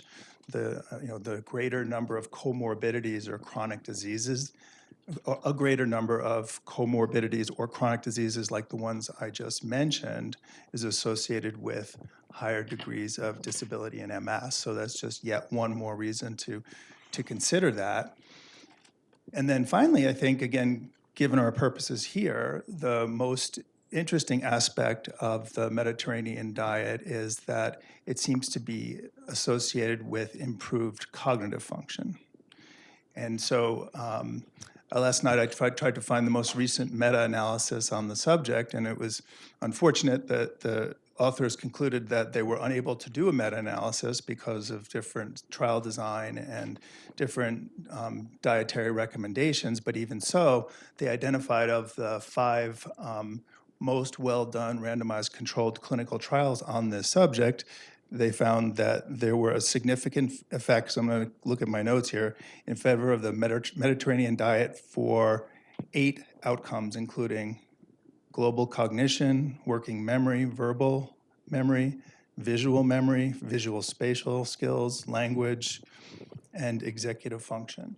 And all of these are relevant to people with MS. And so again, these studies are not done among people with MS, but there's no reason to believe that the benefits that people without MS get would also accrue to people with MS. And then the authors went one step further and said, well, let's take a look at the effect size that is involved. How much benefit are people getting? And let's compare it with aerobic exercise, the benefits of aerobic exercise on cognitive function. And to my surprise, the authors concluded that the effect size was similar to aerobic exercise, which suggests that the Mediterranean diet is one of the major tools that we may have for preserving cognitive function. Okay, so let's switch to active lifestyle. So, Michelle, numerous studies have shown that maintaining an active lifestyle, including exercise, leisure activities, social commitments, helps maintain brain function and neuroplasticity. Given this info, how can one incorporate exercise into a daily or weekly schedule? And also, what should they do in terms of trying to stay socially connected? So there are many ways that you can adapt your exercise to function level and fatigue.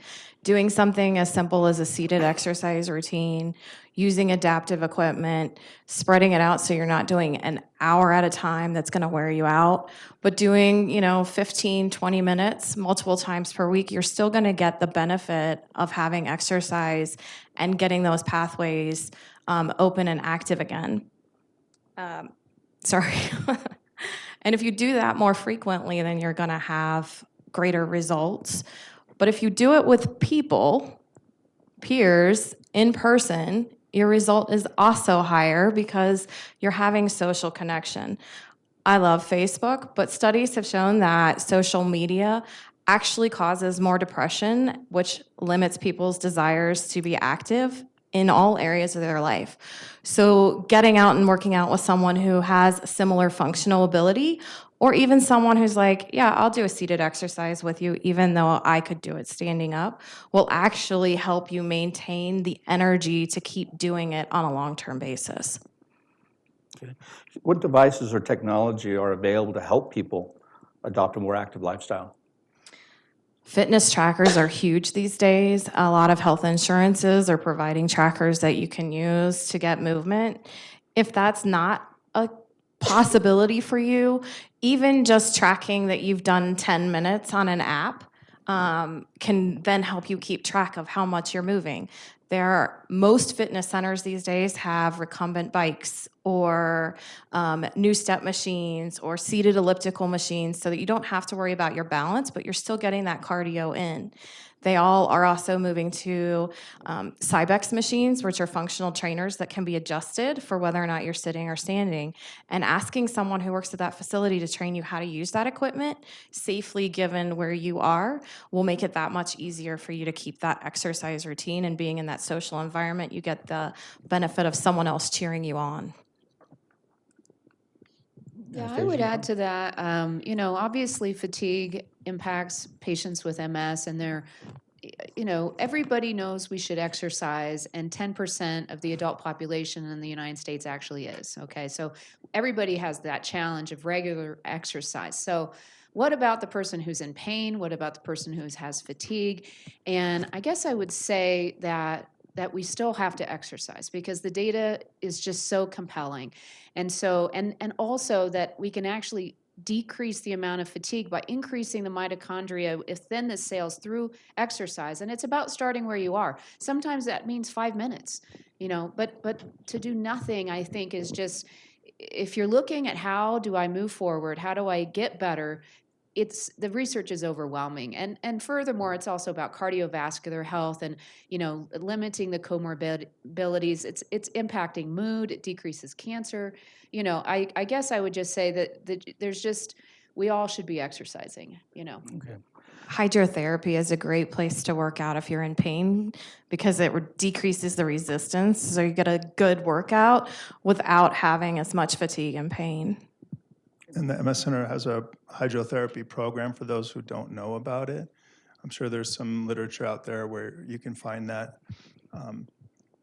Yeah, I also like to tell my patients that, I have several who, when they get on an elliptical and their body temperature increases, even by 0.5 degree, they start to become more symptomatic. And that can be really uncomfortable and concerning to patients. And I guess I would say that I just want to reassure you that you're not causing damage. This is called Uthoff's phenomena. And in the past, before we had MRIs, we actually used to put people in hot tubs and see if their symptoms got worse, and that was a diagnostic criteria. So nowadays, we just know that this phenomena occurs, but you're not actually causing new damage. This is what's called a pseudo-exacerbation, and then when they cool down, it goes away. And so I just want to reassure you that if you're willing to tolerate that, then do move forward and, safely, and then participate in exercise. Let's finish up on one last topic that gets a lot of discussion, and that's cannabis and its use by MS patients. So maybe, Tommy, you could start. What do we know about cannabis products for pain, spasticity, sleep, those kinds of things? And what's the current status of using that from the standpoint of a physician recommending? Well, of course, your question's excellent. I think what people, sometimes the question is framed a little differently. In the clinic, it's, is marijuana good for people with MS? And that's so general, it's not helpful, right? So start with what you're trying to use it for, right? So are you having pain that's intractable, or spasticity, anxiety? And so there's a product approved in Canada by the equivalent of their FDA for the treatment of spasticity in MS. So I think, to me, that's pretty convincing data that it can help. Some people who have spasms, of course, we also have other drugs, and baclofen and tizanidine. Many people have already tried these, but that might be an adjunct in some cases. But there are limitations. Certainly, for example, especially medical clinicians, we really don't know much about dose. Like, how do you start? What's the right dose, right? And how are you getting it? Is it coming from a legal place? And are there standards? Are they satisfactory that we know what is in the product that people are getting? Another concern, it would have been hard to miss this memo, but is that vaping maybe once people thought it was a good idea, and maybe at least for the time being, it's not an acceptable way really to try it because of the risks that are associated with vaping right now. It seems like, you want to talk more about that, Anastasia? What other ways people might? Well, right. And I it. just think, first of all, don't smoke, right? I mean, we don't want anyone smoking. So it's the cheapest way to consume cannabis, but it is not medically, I'm not a big fan of it just because it's inhaling potential problems. I mean, we just don't know. We are studying it, and we'll have more information as time goes by. And people are smoking, and so then and with the vaping, I mean, you're a science experiment. You are experimenting on yourself, and the CDC has recognized, 8 cases throughout the country of serious lung problems in individuals, and primarily it was products containing THC. And I think the other issue is what proportion of CBD versus THC, and we have seen that the problem with THC is that it could worsen cognitive issues in persons with MS, and so then and you're not the best judge of your own cognitive issues, and so then it may be that having another person, kind of talking to you about this is just one thing to consider. Or if you're having cognitive issues, just seeing, but if you stop, if those improve. But I guess baclofen, tizanidine have cognitive issues. So I mean, we're really trying to find the best thing for each individual person. Right, and I think there among the other ways, not vaping, not smoking, I think there are edibles, and those are very tricky to administer because of the delay in effect, and it's unpredictable.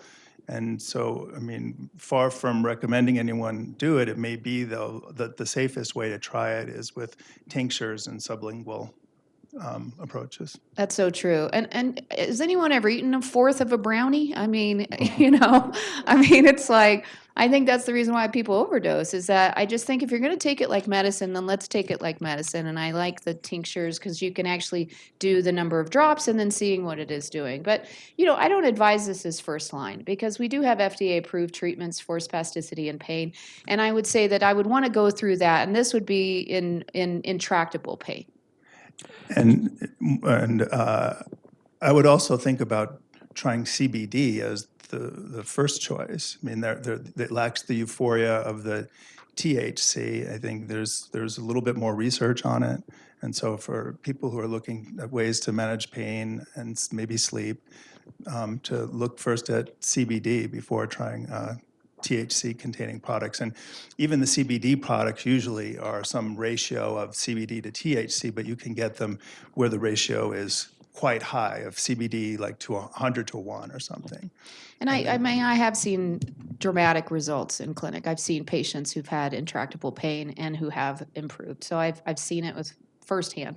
These are anecdotal though, because I haven't done a clinical trial on it. Okay, so we have 5 minutes left. I'd like to ask you all to think about the takeaway message you would like the audience to take away from the standpoint of trying to help them adopt an active, healthy lifestyle. Michelle, we start with you. Sure. So I always ask people, what's the one thing you miss? What's the one thing you left behind because of disease or fatigue or challenges in figuring out how to do it? Once you know the one thing you left behind, then you can look for solutions to do it. If you were an avid reader and suddenly you can't read, audiobooks is a great way to do it because you're still getting that information. If you like to exercise, but the fatigue outweighs the benefit, then you maybe need to break it down into a smaller time frame each time you do it. Whatever it is, there are tools out there that can adapt anything in your leisure and active lifestyle for you to participate.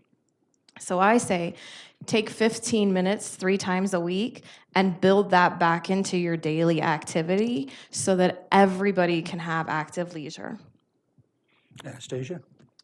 I would like to challenge you for the next 2 weeks to try to get 8 hours of sleep. That means 8.5 hours in bed. And how you would do it is you would set the time that you need to wake up and then count back 8.5 hours, and then add to that 90 minutes to cool down. So whatever that means to you. And if there's a lot of meditation, I'm not a big fan of the apps because then you're still looking at your phone. So, but just look into things like that if you have trouble falling asleep, or read a book or something like that, just for 2 weeks. Just see if your cognition and fatigue improve. Tom? I think this has come up a few times throughout the program, but I mean, at least the way I think about it is, brain health is a function of like a 3-legged stool. So you have, intellectual activities and social activities and physical activities. And I think many of us are probably score high in one area and maybe lower in the other areas. And so try to think about in your life where you get where each leg of those stools is represented, and maybe try to think of what you might do to enhance the other. Okay, well, thank you all very much. We appreciate it. We have a 10-minute break. So if you want to get a drink or something, and we'll be back in 10 minutes.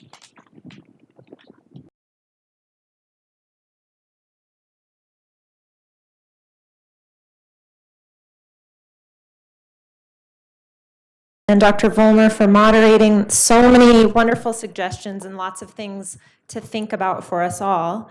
There's so much you can do between doctor visits to ensure you're maximizing your brain health and overall well-being. We're now going to take a 10-minute break. It's just 10 minutes, so it's a short break so we can move through our program. And this will be our final presentation and question and answer session after the break. This is also your last chance to submit questions on those note cards on your table. So please raise those up if you have any last questions to submit for the Q&A panel. And also, don't forget to fill out your evaluation form and turn those in at the end of the program. And for those folks joining us online on our live stream today, the evaluation link is posted there in the comment thread, and it will also be posted on our website. So please do take the time to fill that out.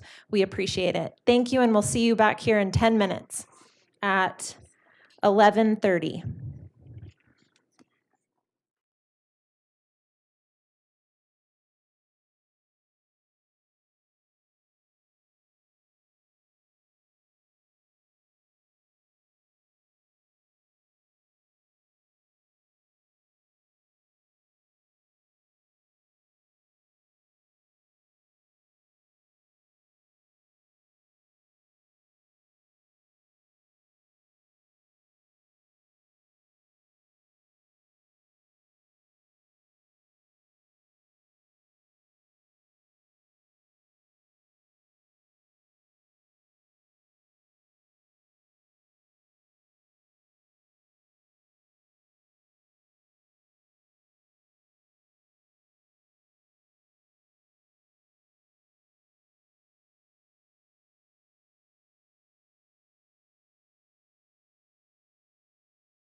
We really do take those evaluations so seriously. Our education task force, made up of clinicians, board members, and staff members, thoroughly reviews those and takes your feedback into consideration as we plan our educational programming, not only these Ed Summits, but our webinars, our Informs articles, and all of our education programming. Next up, we will welcome Dr. Timothy Vollmer back up to the podium. As some of you know, Dr. Vollmer is the MS Center's medical director and the co-director of the Rocky Mountain MS Center at University of Colorado. He's participated in more than 100 clinical studies in MS and is currently the principal investigator on 7 funded studies. Today, Dr. Vollmer will be discussing the future of MS research. Please join me in welcoming Dr. Vollmer.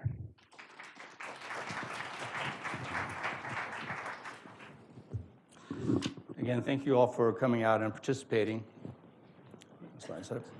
So I'm going to be trying to talk with you about 3 major areas that I think are becoming clearer, but are still on the cutting edge in terms of thinking about multiple sclerosis. Okay. So these are my disclosures. I do consult with drug companies, and I also have research funded by drug companies. If you have questions about that, feel free to catch me after the talk. So the Rocky Mountain MS Center is a community-based nonprofit 501c organization that was established 40 years ago.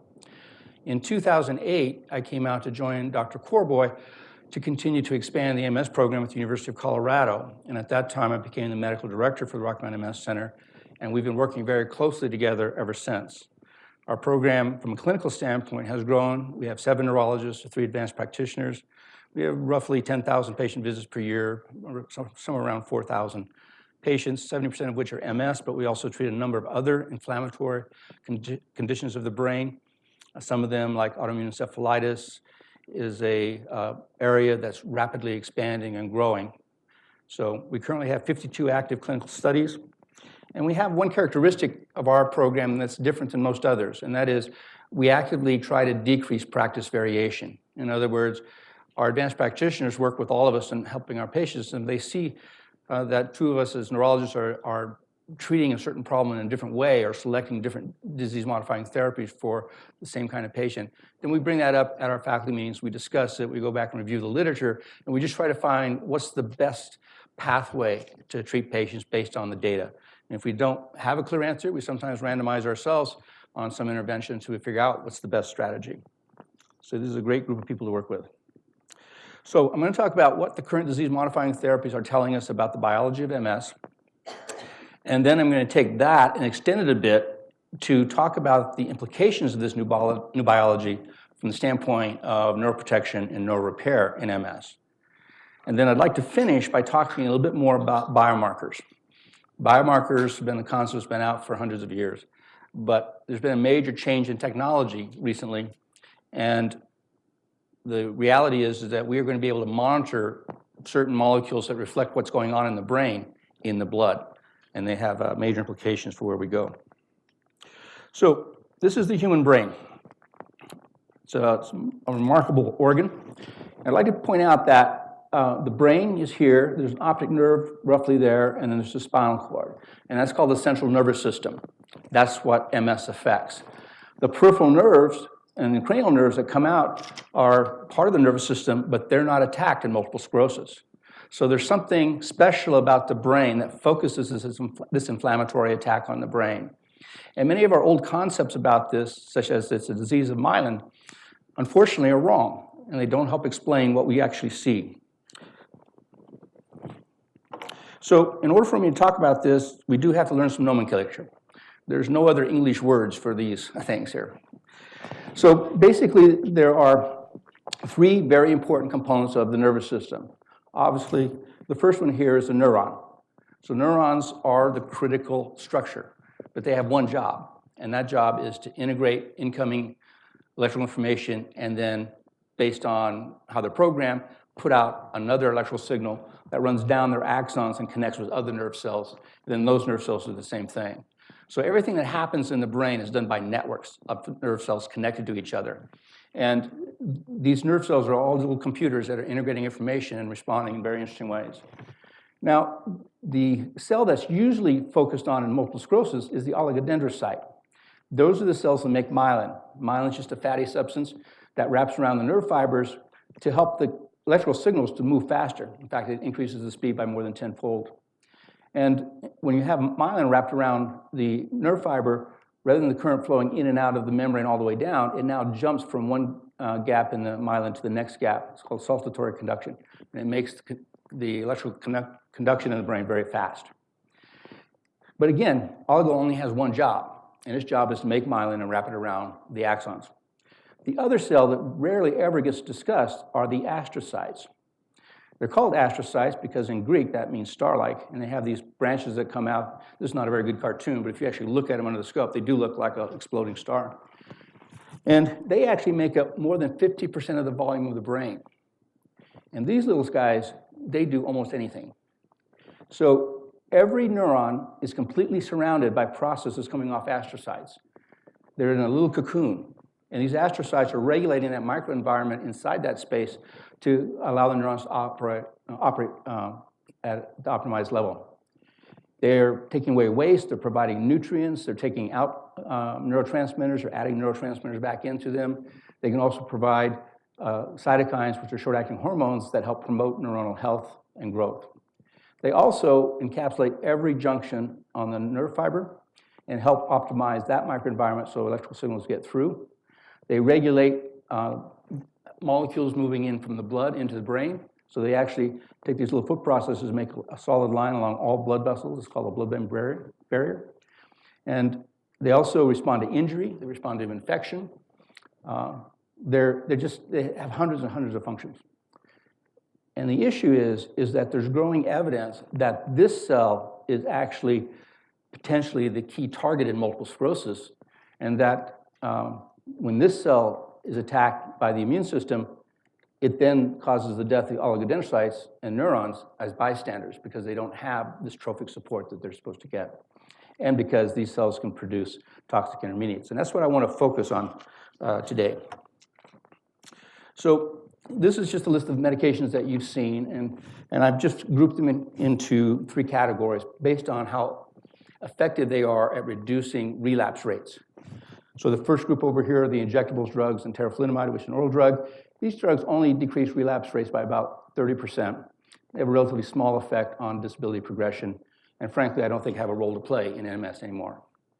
The second ones are the drugs that are somewhere between 50 to 60% in efficacy in terms of reducing relapse rates. And there's basically only three groups here. The top one is the fumarate, which is Tecfidera is the oldest one, and Vumerity just was approved last week. And then the second group are the S1P receptor antagonists. In other words, they block a signaling pathway that I'll come back to. And right now we have Gilenya and Mayzent, but it won't be very long before we'll have ozanimod and prasinezumab as well. And then the last one is cladribine. Cladribine is just an old chemotherapy drug, relatively toxic, not all that effective, and is a fourth-line therapy and not of interest to us today. But the other important thing about these drugs is that they appear to be working through that astrocyte that I showed you. Most all the world believes that they work by affecting lymphocytes, but the data says that that's actually not the case. And then the final group are the infusible drugs, and these are all grouped together because they're more highly effective. They're above 70% in their ability to reduce relapse rates. And in fact, in early phase disease, most patients on these drugs are stable and improving over time. Alemtuzumab is another monoclonal antibody, but again, it has a fair amount of toxicity, and it's not really relevant here. But the point of these therapies here is they are working at lymphocytes. We have very good data. The natalizumab blocks the ability of lymphocytes to get into the brain, and the other drugs kill B lymphocytes in the blood, and I'll come back to that.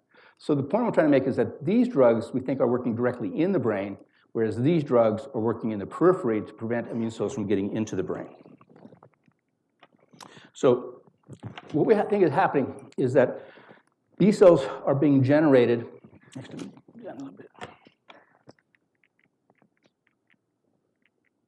Yeah, I have it.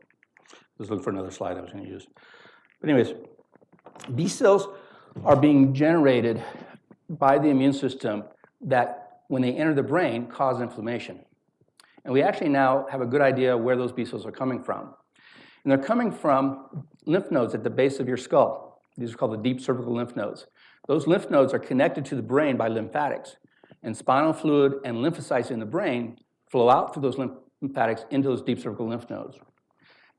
In there, the B cells, which are a key part of the immune system, they make antibodies. T cells are the other major part of that immune system.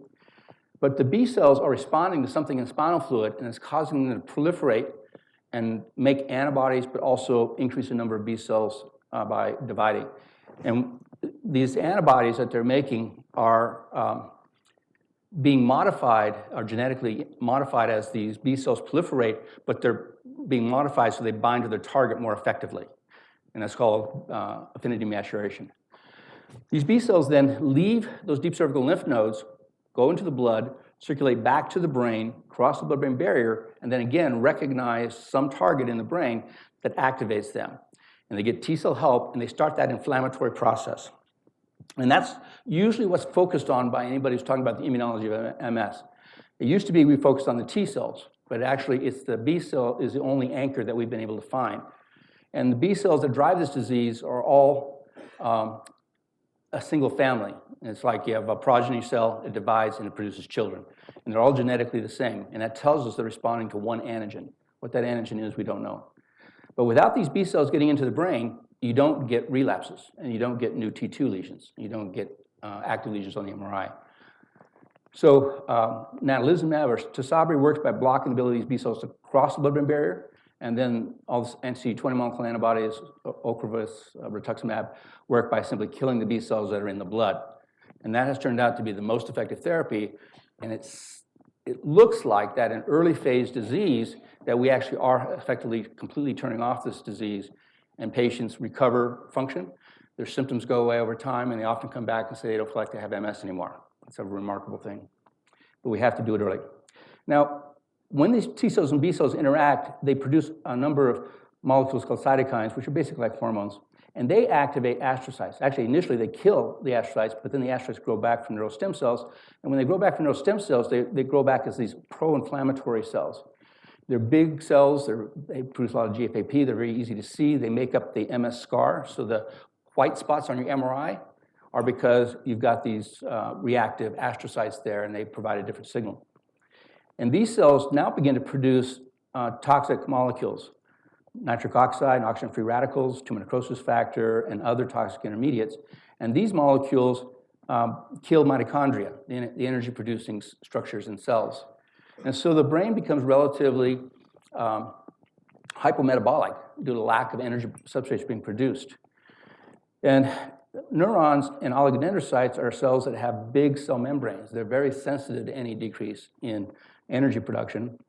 And also, the symptoms of fatigue, cognitive problems, depression, anxiety, we think are in part related to this problem of energy production in the brain, and explains why those symptoms don't correlate with how much MS you have. They just come on at the beginning of MS and persist through the disease. So these astrocytes play a very important role here, and the drugs like Gilenya and Tecfidera appear to be working through this, and I'll come back to that in a second. However, the fact that these cells turn into these inflammatory cells is a therapeutic target to try to slow down MS or decrease the inflammatory attack on the brain, but you can also shift these cells back in a different direction where they become neuroprotective. So rather than focusing on stem cells to try to repair the nervous system or anti-lingo, neither of which have worked to date, we could begin to think about how to use these astrocytes themselves to help neurons make new connections and rewire, and oligodendrocytes to be able to regrow and remyelinate.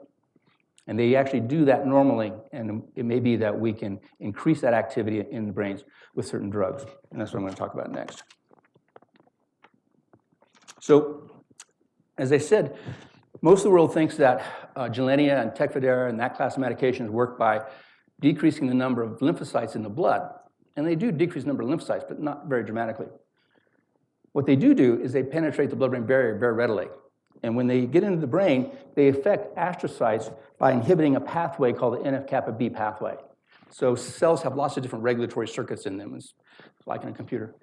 And this particular pathway, when it's activated, causes the astrocyte to become that inflammatory astrocyte I showed you on the previous slide. And they begin producing various things that enhance the inflammatory attack and actually also then damage neurons and oligodendrocytes. And we know that that's important to MS because there's a gene that's associated with increased risk of MS, and that gene is related to how much of this NF-kappa B signaling you can do by upregulating another molecule. However, there's another pathway, signaling pathway called the STAT3 pathway. If you activate that pathway, you push the astrocytes into being neuroprotective agents, and they can enhance remyelination as well as neurite sprouting from neurons. So right now, this study was done with fingolimod or gilenium, and it inhibits this S1P receptor, which it also does in the rest of the body. But when it does that in the brain, it blocks this signaling pathway. It blocks this pro-inflammatory pathway. And Tecfidera also blocks this pathway and activates another pathway inside the astrocyte where the astrocyte produces antioxidant materials to try to absorb the nitric oxide that's being produced by these pro-inflammatory cells.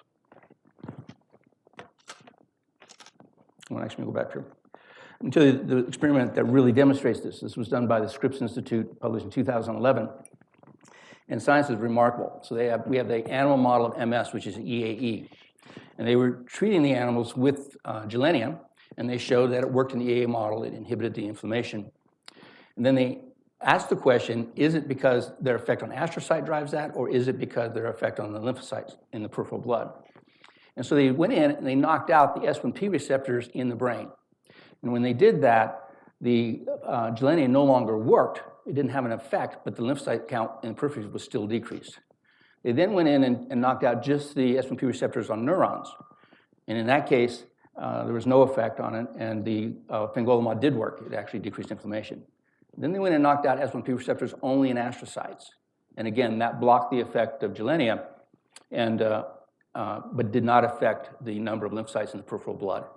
So that's direct hard evidence that the lymphocytopenia that most physicians follow is really not the key mechanism of action of these drugs. So right now, we have myelin therapies, stem cell transplant, anti-lingo. This is a retinoid receptor agonist. Clemastine, which activates certain other receptors, and then biotin, you might add alpha-lipoic acid here. However, from a neuroprotection standpoint, we have a number of other molecules, butylas, mastinev, that have already been studied in humans and have shown positive effects on preserving brain volume. Then we've got the S1P receptors, gilenium and the others, and Tecfidera and the other fumarates. And these have also demonstrated in patients that they do decrease disability progression and preserve brain volume. But in terms of neural repair, we have some evidence that these S1P receptors actually can activate that STAT3 pathway. And the other thing is that there's another drug, metformin, recently reported to be beneficial in the animal model of MS. Metformin is a very interesting drug. It's used by people who have type 2 diabetes. There's a couple million people in the United States that take that drug. But it also affects astrocytes and activates that STAT3 pathway. So there's a rat model study reported a couple of weeks ago from Robin Franklin in London. And he showed that when they induced the EAE in the rats, they became disabled, and then they randomized them to placebo or metformin. And the metformin animals had remarkable recovery function. They were able to walk, they were able to lift their tail. It was remarkable. So the future for us is not waiting around for stem cells. The future for us is actually begin to do add-on studies to the therapies we already have, because the monoclonal antibodies like ocrelizumab and natalizumab, those are very selective agents. They have very little off-target effects. In other words, they only bind to one protein in the body, and those proteins are very limited in their distribution. So that means you can add other medications in there with having a less chance of having drug-drug interactions that increase safety problems. And so what we're trying to do is to move forward biomarkers to be able to do these studies more sensitively and start some add-on studies next year. And metformin would be one of the major candidates, I think, for us. So just a little bit on blood markers. These can help all sorts of things that we do. If we had a way to monitor what was happening to nerve cells, a way to monitor what's going on with astrocytes, and a way to monitor what's going on in oligodendrocytes in the blood, that would be tremendously helpful. And we have a project going on, so we have a biorepository. We've had it since 2014. We have 1,700 patients who have donated blood and or spinal fluid, and they're matched up. And we use that for multiple studies, but including biomarker studies. Two families very generously supported us to put together a translational neurology core lab that allows clinicians like me to actually have lab studies done without having to go into the lab myself. And that's led by Dr. Greg Owens, and allows all of us to do many different studies. The technology we're using is called the Simoa platform. This happens to be from Quanterix. This technology can detect one molecule in one followed by 15 zeros, which is a quadrillion.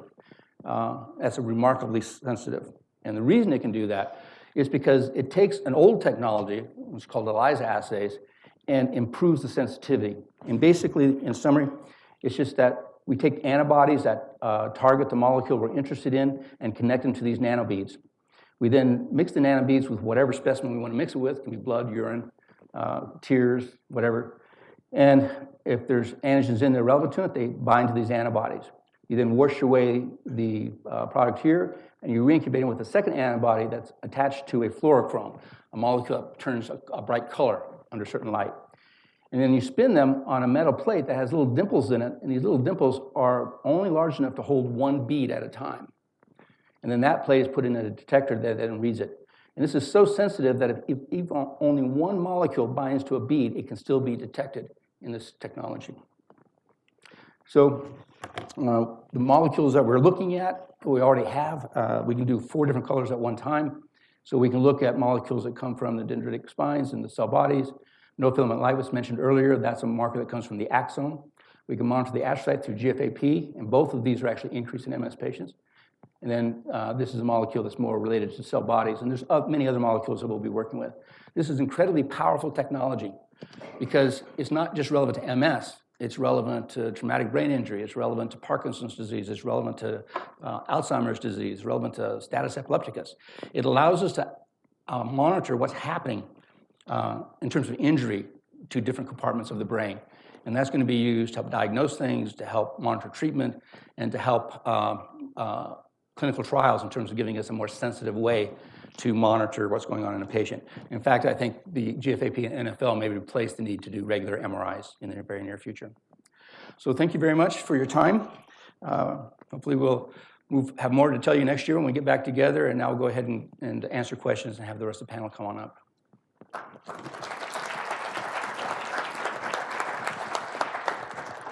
Okay, guys, we need to grab a few chairs.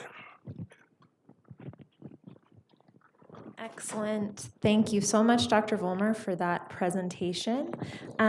We are now going to begin the final section of our program, the question and answer panel. So I'd like to welcome Dr. Schreiner, Dr. Vollmer, Anastasia Wall, and Michelle King to the stage. Pete will be setting up the chairs for our panelists, and we'll get started soon. Thank you all for submitting your questions. Appreciate it. We got a lot of questions today, so that is wonderful. I also want to take a minute as we're transitioning here to thank all of the donors who made today possible. We rely on their generosity each year to ensure that our programming, such as the education summits, can move forward and provide this really critical education opportunity for all of us. So thank you again. And please do remember us if you can on Colorado Gives Day, which is coming up on December 10th. So thank you so much.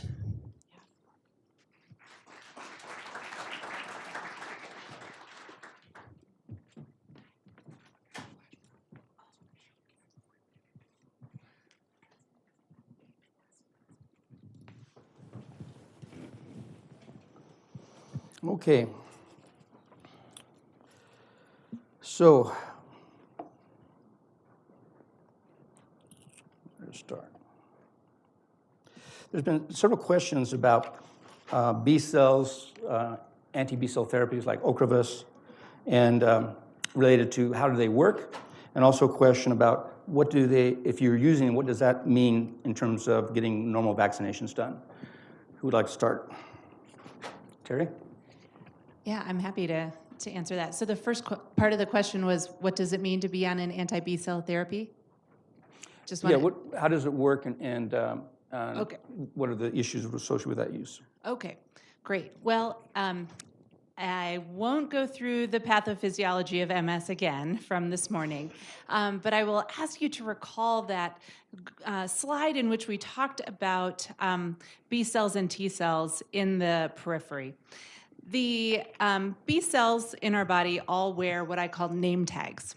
And the name tags refer to where they are in their stage of development as a B cell.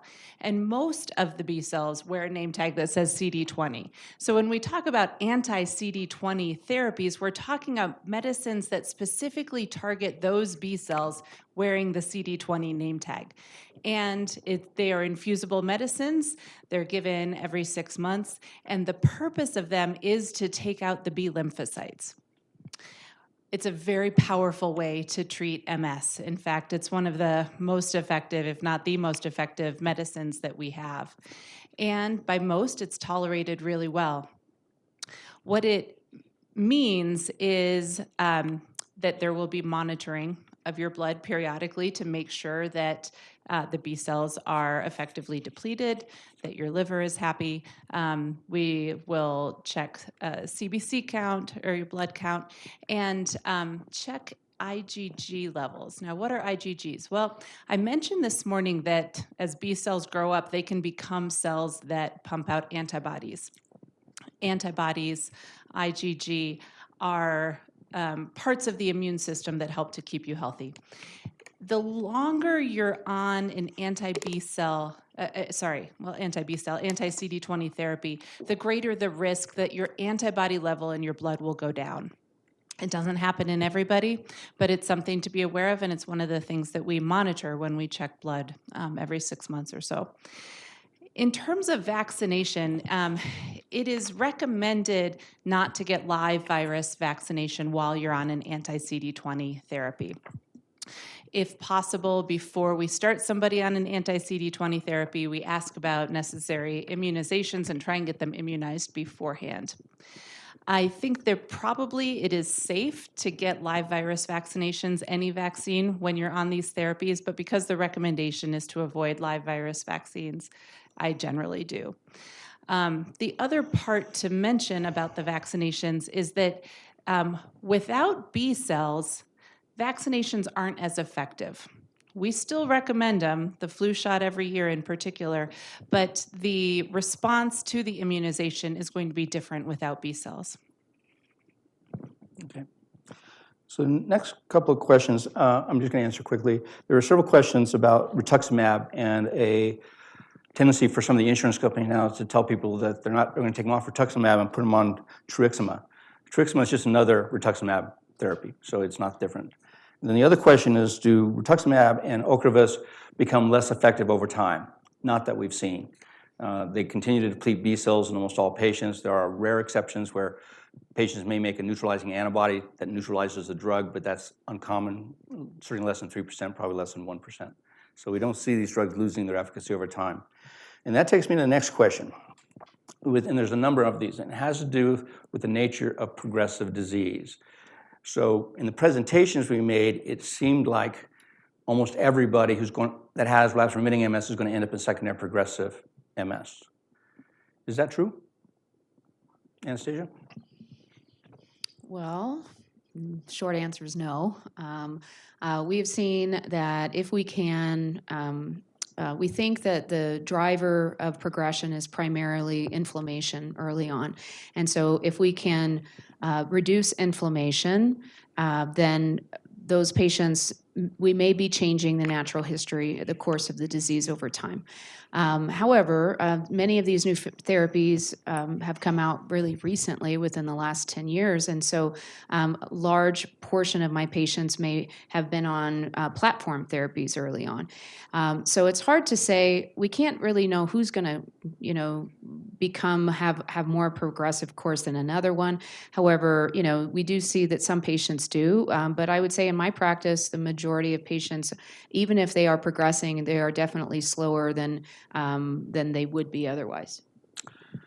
Yeah, I would emphasize that actually, if we treat patients with highly effective therapies in early disease course, we don't generally see them moving on in the progressive phase of the disease. I mean, we've been doing this now for almost 15 years. So it's not inevitable that relapsing remitting patients are moving into progressive disease. In fact, I think If you're getting treated relatively early, the chance you're going to move in progressive disease is probably in single digits.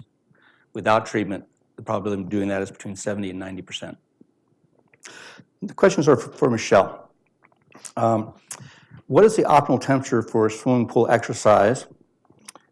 And then I've got several others after that. So most people with MS prefer the temperature in the mid-80s. Once you get to 88 degrees, then it can seem really hot, especially if you're doing more of an aerobic exercise. However, some patients with MS prefer a warm water pool. So it really is very individual, but even warm water pools should never exceed 92 degrees because at that temperature, even those who do not have MS fatigue very quickly. Okay. Now, there's several questions related to how to exercise. So other than MS steps, are there other studies that they can participate in? Gyms are expensive. Are there programs for MS to make it less expensive? Will there be group exercises at the UC campus soon? And how would you suggest adapting Zumba? Seated Zumba, that one's easy.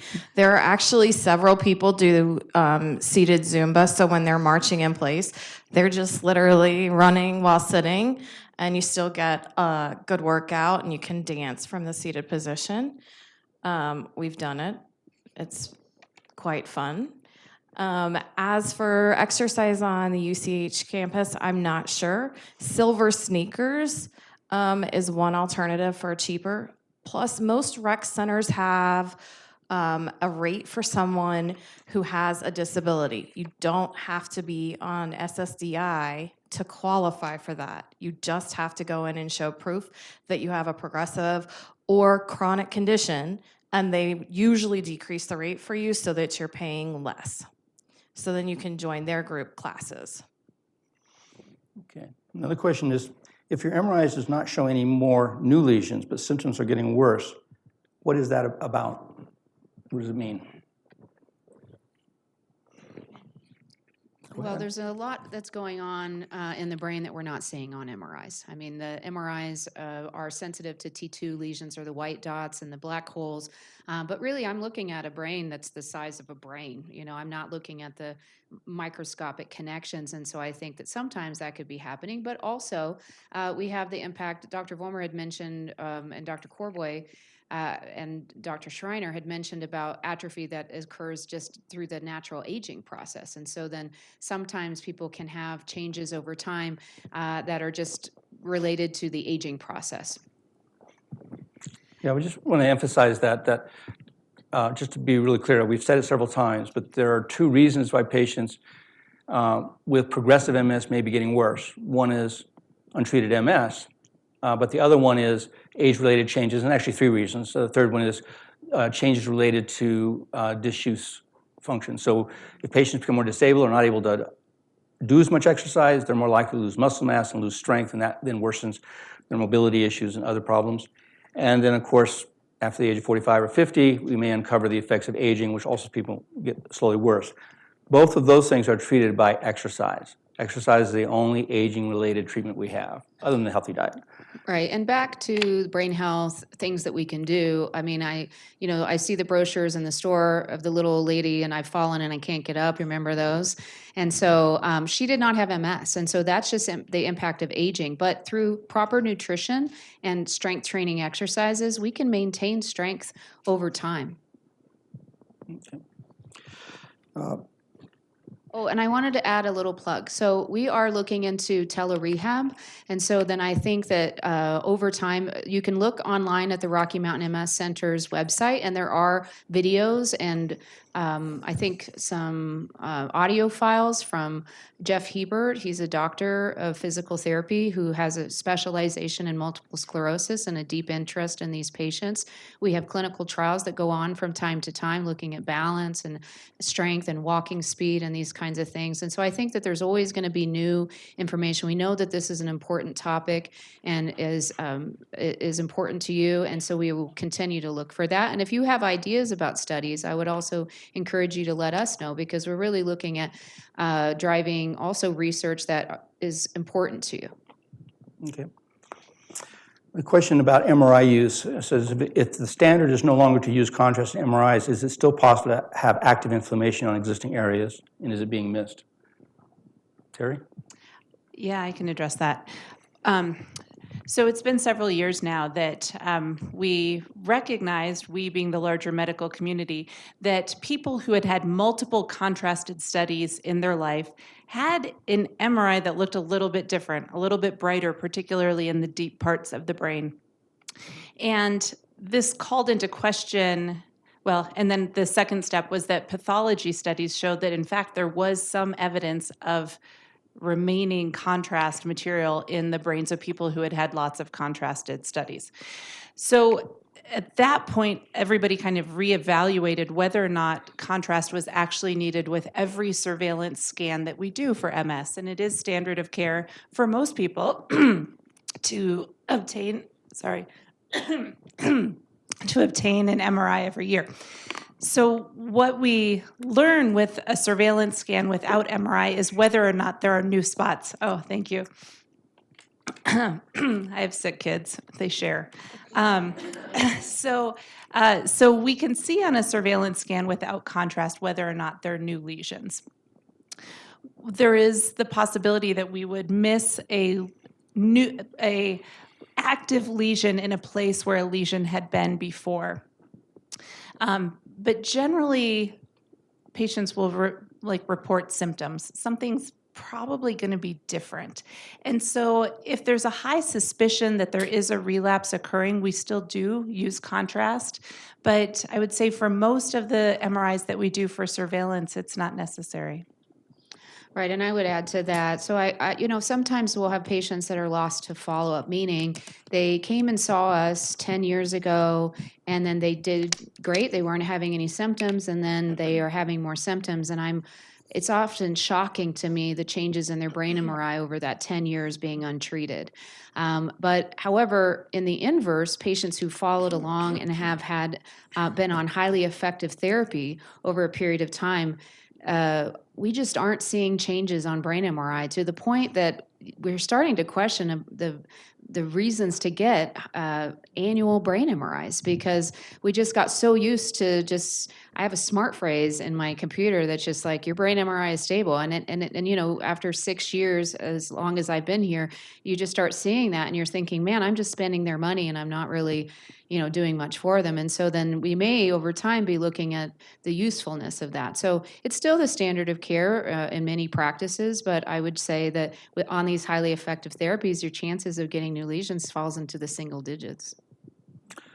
So I'd like to ask all of you, there's a question about what is considered to be the best medication for fatigue, and is it very effective?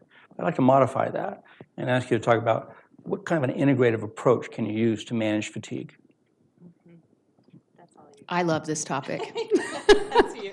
I love this. It's so disabling. I mean, it occurs in probably 90% of patients with MS. And I just I think it's important. And now I'm probably going to talk to your partners right now, because I think, we're all tired. I mean, over 30, right? I mean, we all get tired. And I think I just want you to know that in persons with MS, this is beyond tired. This isn't what everybody else is experiencing. That we have done functional MRIs in patients and seen that they are using 3 to 5 times more energy to do a simple hand turning thing. So they're actually consuming more energy, and the size of the area that's used to do that is larger. So it takes them 3 to 5 times more energy just to walk across the room. So fatigue it can be disabling in many cases, and it's an invisible symptom. And so then they look normal, and our culture is like all about doing, right? I mean, you're a human doing, not a human being. And so it's what can you produce, what can you perform, right? What do you do? So I think that there's a lot of factors, but I also think that that it's not a straightforward. Not all fatigue is related to MS. Sometimes it could be related to your thyroid, or your level of exercise, or what you're eating, or how much sleep you're getting. And so then I try to focus on these modifiable factors. So I would like people to have a clean diet, be exercising, and be sleeping before we start to look at other perhaps pharmaceutical, because the problem with pharmaceuticals is that then you have a single driver that's kind of promoting one thing, but then it makes you hyper focused, and that's great with work. But what if it's video games, and then and then you have a hard time switching, and so it's not a natural kind of human experience, and I think that there's a role for it, but probably there's a role. To the greatest degree that we can change things naturally, we should probably do that. But I would also say, and I'll promise to wrap it up, is that then our medications that we use for other symptoms can cause problems in returns for fatigue as well. It's called polypharmacy, and on my side of things, and so then your gabapentin, baclofen, bladder medication all coming together can cause problems. Now, so everything that you're taking, you should know what it's doing, and you should know, is it being beneficial? Because sometimes I'll come in and they'll be like, I don't know why I'm on this. And I'm like, okay, time for education. This is patient empowerment time, right? Because if you don't know why you're on something, then let's look at it. Are you on the right thing? Because sometimes, especially with pain, we're hoping it's going to work and it's not working. Right? And so then let's get rid of it and look at other options. We shouldn't just be happy with status quo. We should always be looking. Also, and I said I was going to stop, and I'm not going to, the incidence of symptoms really peaks at certain times, and then they're better at other times. And so then yet the medications are getting stacked on top of each other. So I think the medication should match where someone is at, and then when they feel better, let's dial down the medications. And when they feel worse, we can dial them back up. So thank you. Okay. I was just going to add planning your day.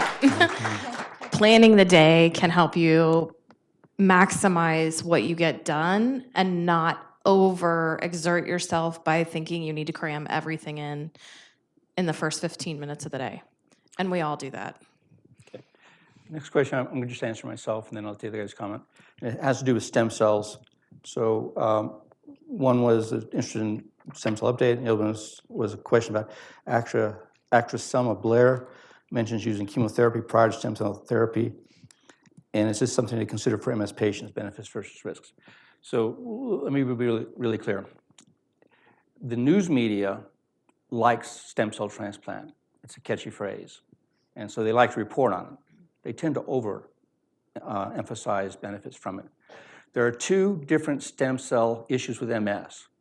One is using stem cells of some sort to try to repair the brain by remyelinating the brain or by possibly inducing neurons. That's been worked on for more than 40 years now. There's nothing right now that I see in the literature suggesting that anywhere near to do that.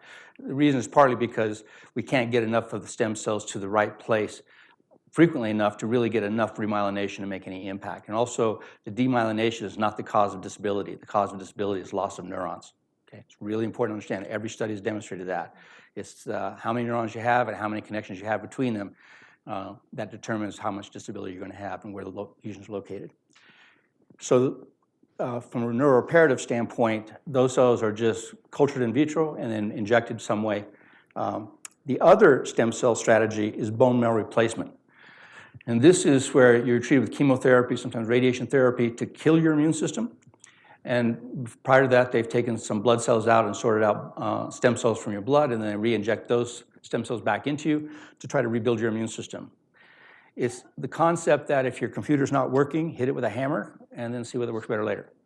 It's a brutal thing to do to the body, partly because the chemotherapy itself has significant long-term implications. It increases your risk of cancer. The risk of infection during the recovery phase is substantial. Death rates between 3% and 6%. More importantly for me, it damages the brain. It's called chemobrain.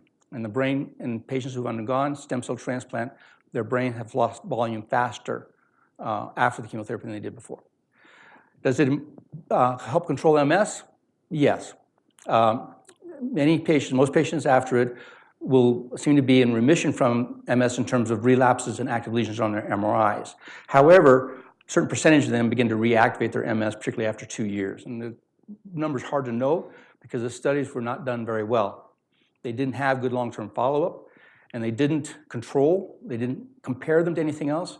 But the news media suggests that that's the most effective therapy around. There's no evidence to support that.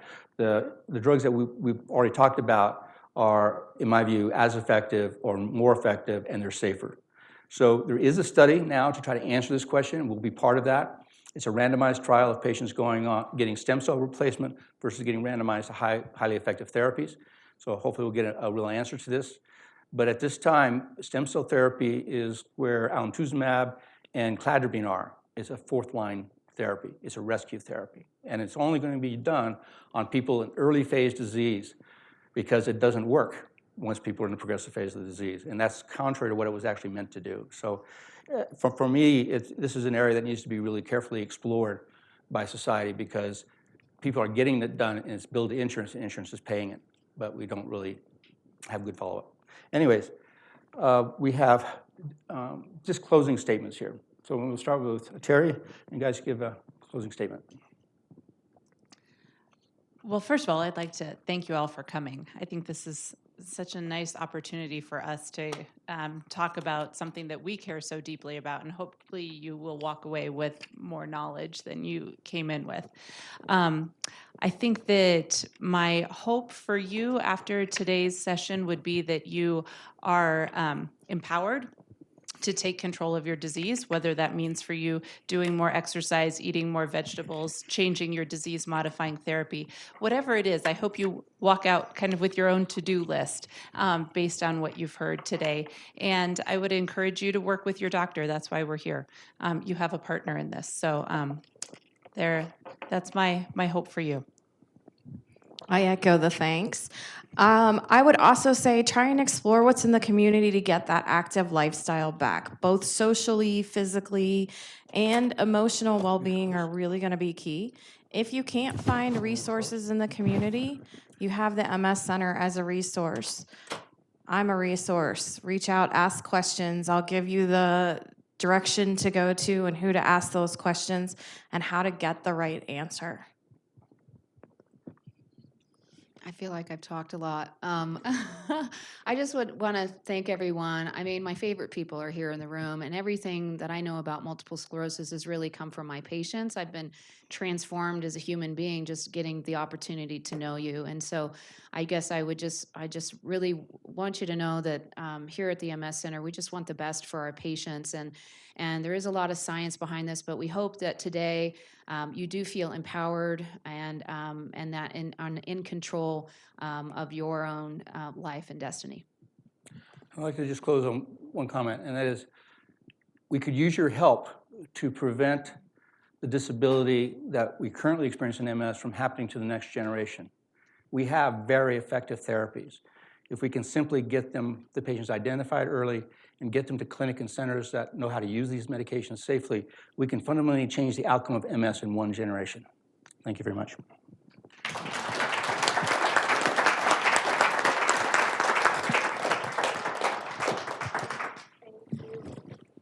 Thank you, Dr. Vollmer. Thank you to all of our presenters today for delivering such impactful presentations about such a range of topics. I thank you all so much for being here today.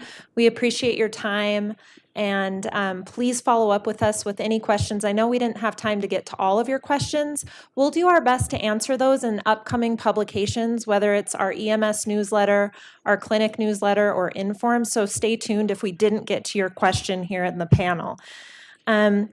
Just one last reminder to complete your evaluation. You can either leave those right on your table if that's convenient, or drop them in the box that's on the registration table. It's marked evaluations on your way out. With that, thank you so much again for being here. Enjoy the rest of your weekend. Take care.